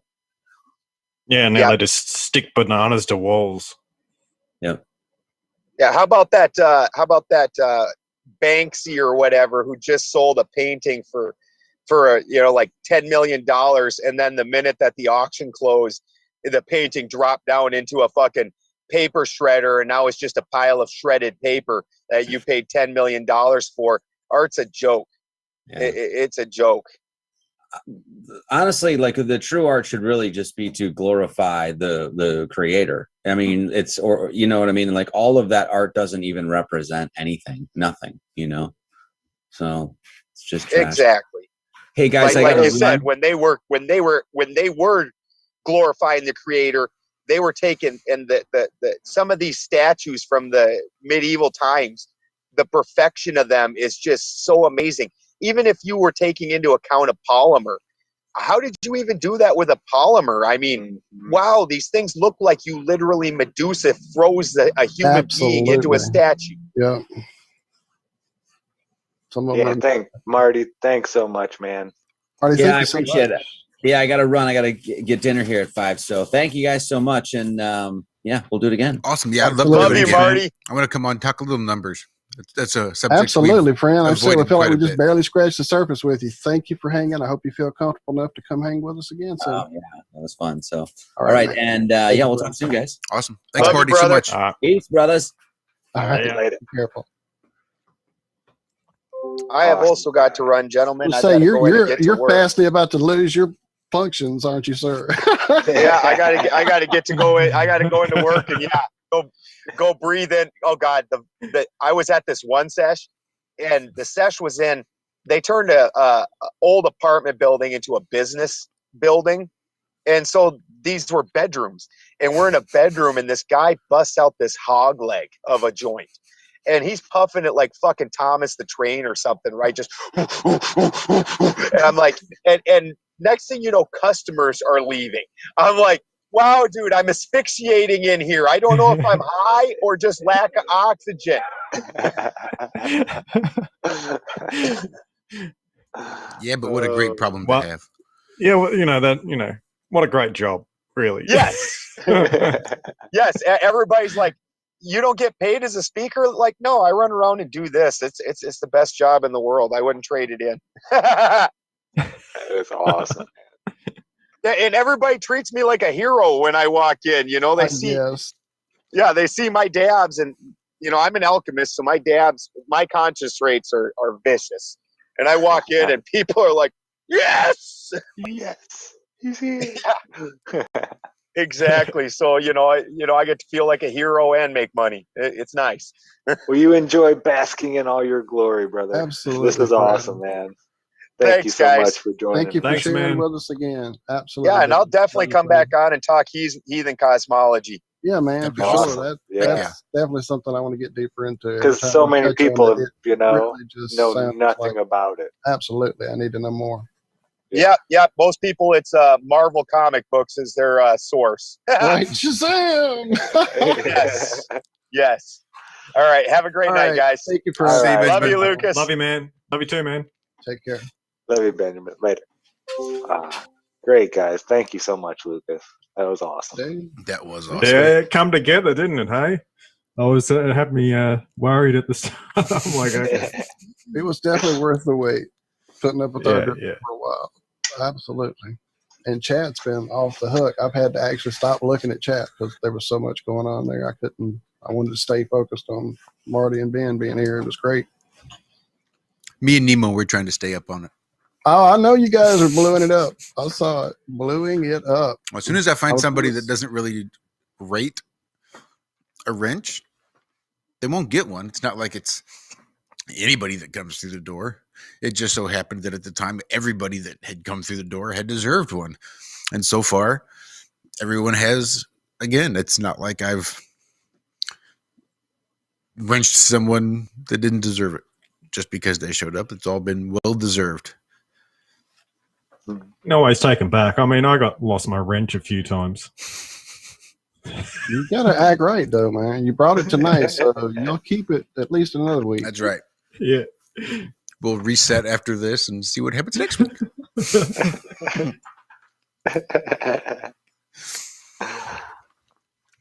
Anyway, we got to hear it this morning. I've just cracked my first beer. You ready for a show now, Rob? Right? When's the show start? He says. Are we live? Are we live yet? Yeah, speaking of heathens, I think I am one myself. I'm not sure. Oh, well, you'll have to look it up, see if you are or not. I did. I think I'm a heathen. Okay, cool. It doesn't surprise me, Rob.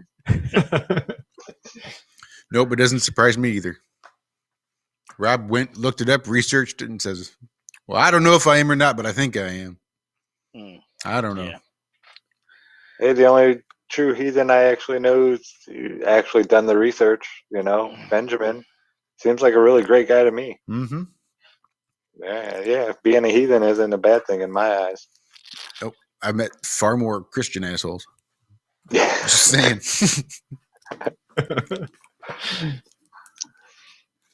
But I guess we can get out of here now. Best. Now that Rob's all fired I just up and want to ready to mention go. real quick. Do it. March 27th. I think I'm correct. Anyway, end of the month in March. Greenville, South Carolina. The Solar Return Festival will be happening. Come on out and hang out. It's going to be awesome. It's like an art and music festival type thing. Cammie and I will be there with some toys. We got a couple new toys and ideas and whatnot in the works. Yeah, it's going to be awesome. It's going to be a lot of fun. Flat Earth Festivals. Is that what it is, Karen B? Would you drop the link in chat? Yeah, come hang out. It's going to be a great time. Karen B, you can go and check on her. Ooh, look at Doc, quick on the draw. Yeah, on her page, she's got a really cool, like intro type, like a commercial, you know, saying what it's all about and what's going to be going on there, when it is, and how you can get tickets. Yeah, March 27th. Code 1111 for the discount. That's for all you people, you know, that hang out in all the chats and are always here supporting everybody all the time. Yeah. Make sure you type in the 1111 to get, you know, the hardcore flat earther discount. So yeah, come hang out. It's fun. There we go. I knew I could get it up on screen. Flat earth. Are you playing the thing? Who, me? I don't know. I thought you said you were getting some up on screen. Oh, no, he's just showing the link. Cool. Awesome. I see there's protests going on in Australia at the moment, Lucas. Yeah, whereabouts, mate? Well, one in Victoria, one in South Australia against the vaccine. Oh, good on them. Yeah. A bit more of that. Seems to be going all right. Yeah. Maybe against the mandatory vaccine. If you want to have it, you go and have it. You want to be a retard and go and have it, go and have it. No one's coming near me, that's for sure. Don't force it on anybody. That's the point. Yeah. I may not have a gun, but won't stop me. That's right. If you want to get the vaccine, then I hope you get everything you deserve. Mm-hmm. Well, as I said to someone on Twitter this morning, I said, you can go for it, mate, as long as you're not in charge of any children. Then don't force it on them, because that's the problem. Yeah. Or his mum and dad go and force it on his mum and dad. You know? Shocking. Yep. Scary stuff? Potentially. But I guess we can get out of here now. We're a little over, half hour over. It happens. And it was well worth it. So we got to hear a little bit of Output 44 this morning over on the Ironworks, Truth Frequency Radio, TFRlive.com. This is a LC King original we're going to leave you guys with this evening. So thanks for hanging out with us tonight. Thanks for finding us on our backup channel. Looks like we're going to be here for a few months. So make yourselves at home. Hit the subscribe, hit that little bell notification in case you want to make sure you're reminded when we go live, and hopefully YouTube will do the reminding. And we'll just call this place home here for a little while. We'll settle in, get comfy. Try to make this place ours. It's been long neglected all these years. So we'll dust off the cobwebs, do a little spring cleaning, and see what we can come up with here on our backup channel. So maybe keep an eye out on both, because who knows what's going to happen over on the main. Yep, I think that's everything. I don't think I have another damn thing left. Love y'all. Ladies, gentlemen, thank you so much. Cheers. Thank you. Get the hell out of here. Love you guys. I'm trying to hit everybody in chat, but it's hard to keep up. So thank you guys. And yeah, we'll be here a minute. It looks like. Yeah, looks like. All right, guys. Love you. Toodles. Thanks. Be good. Be well.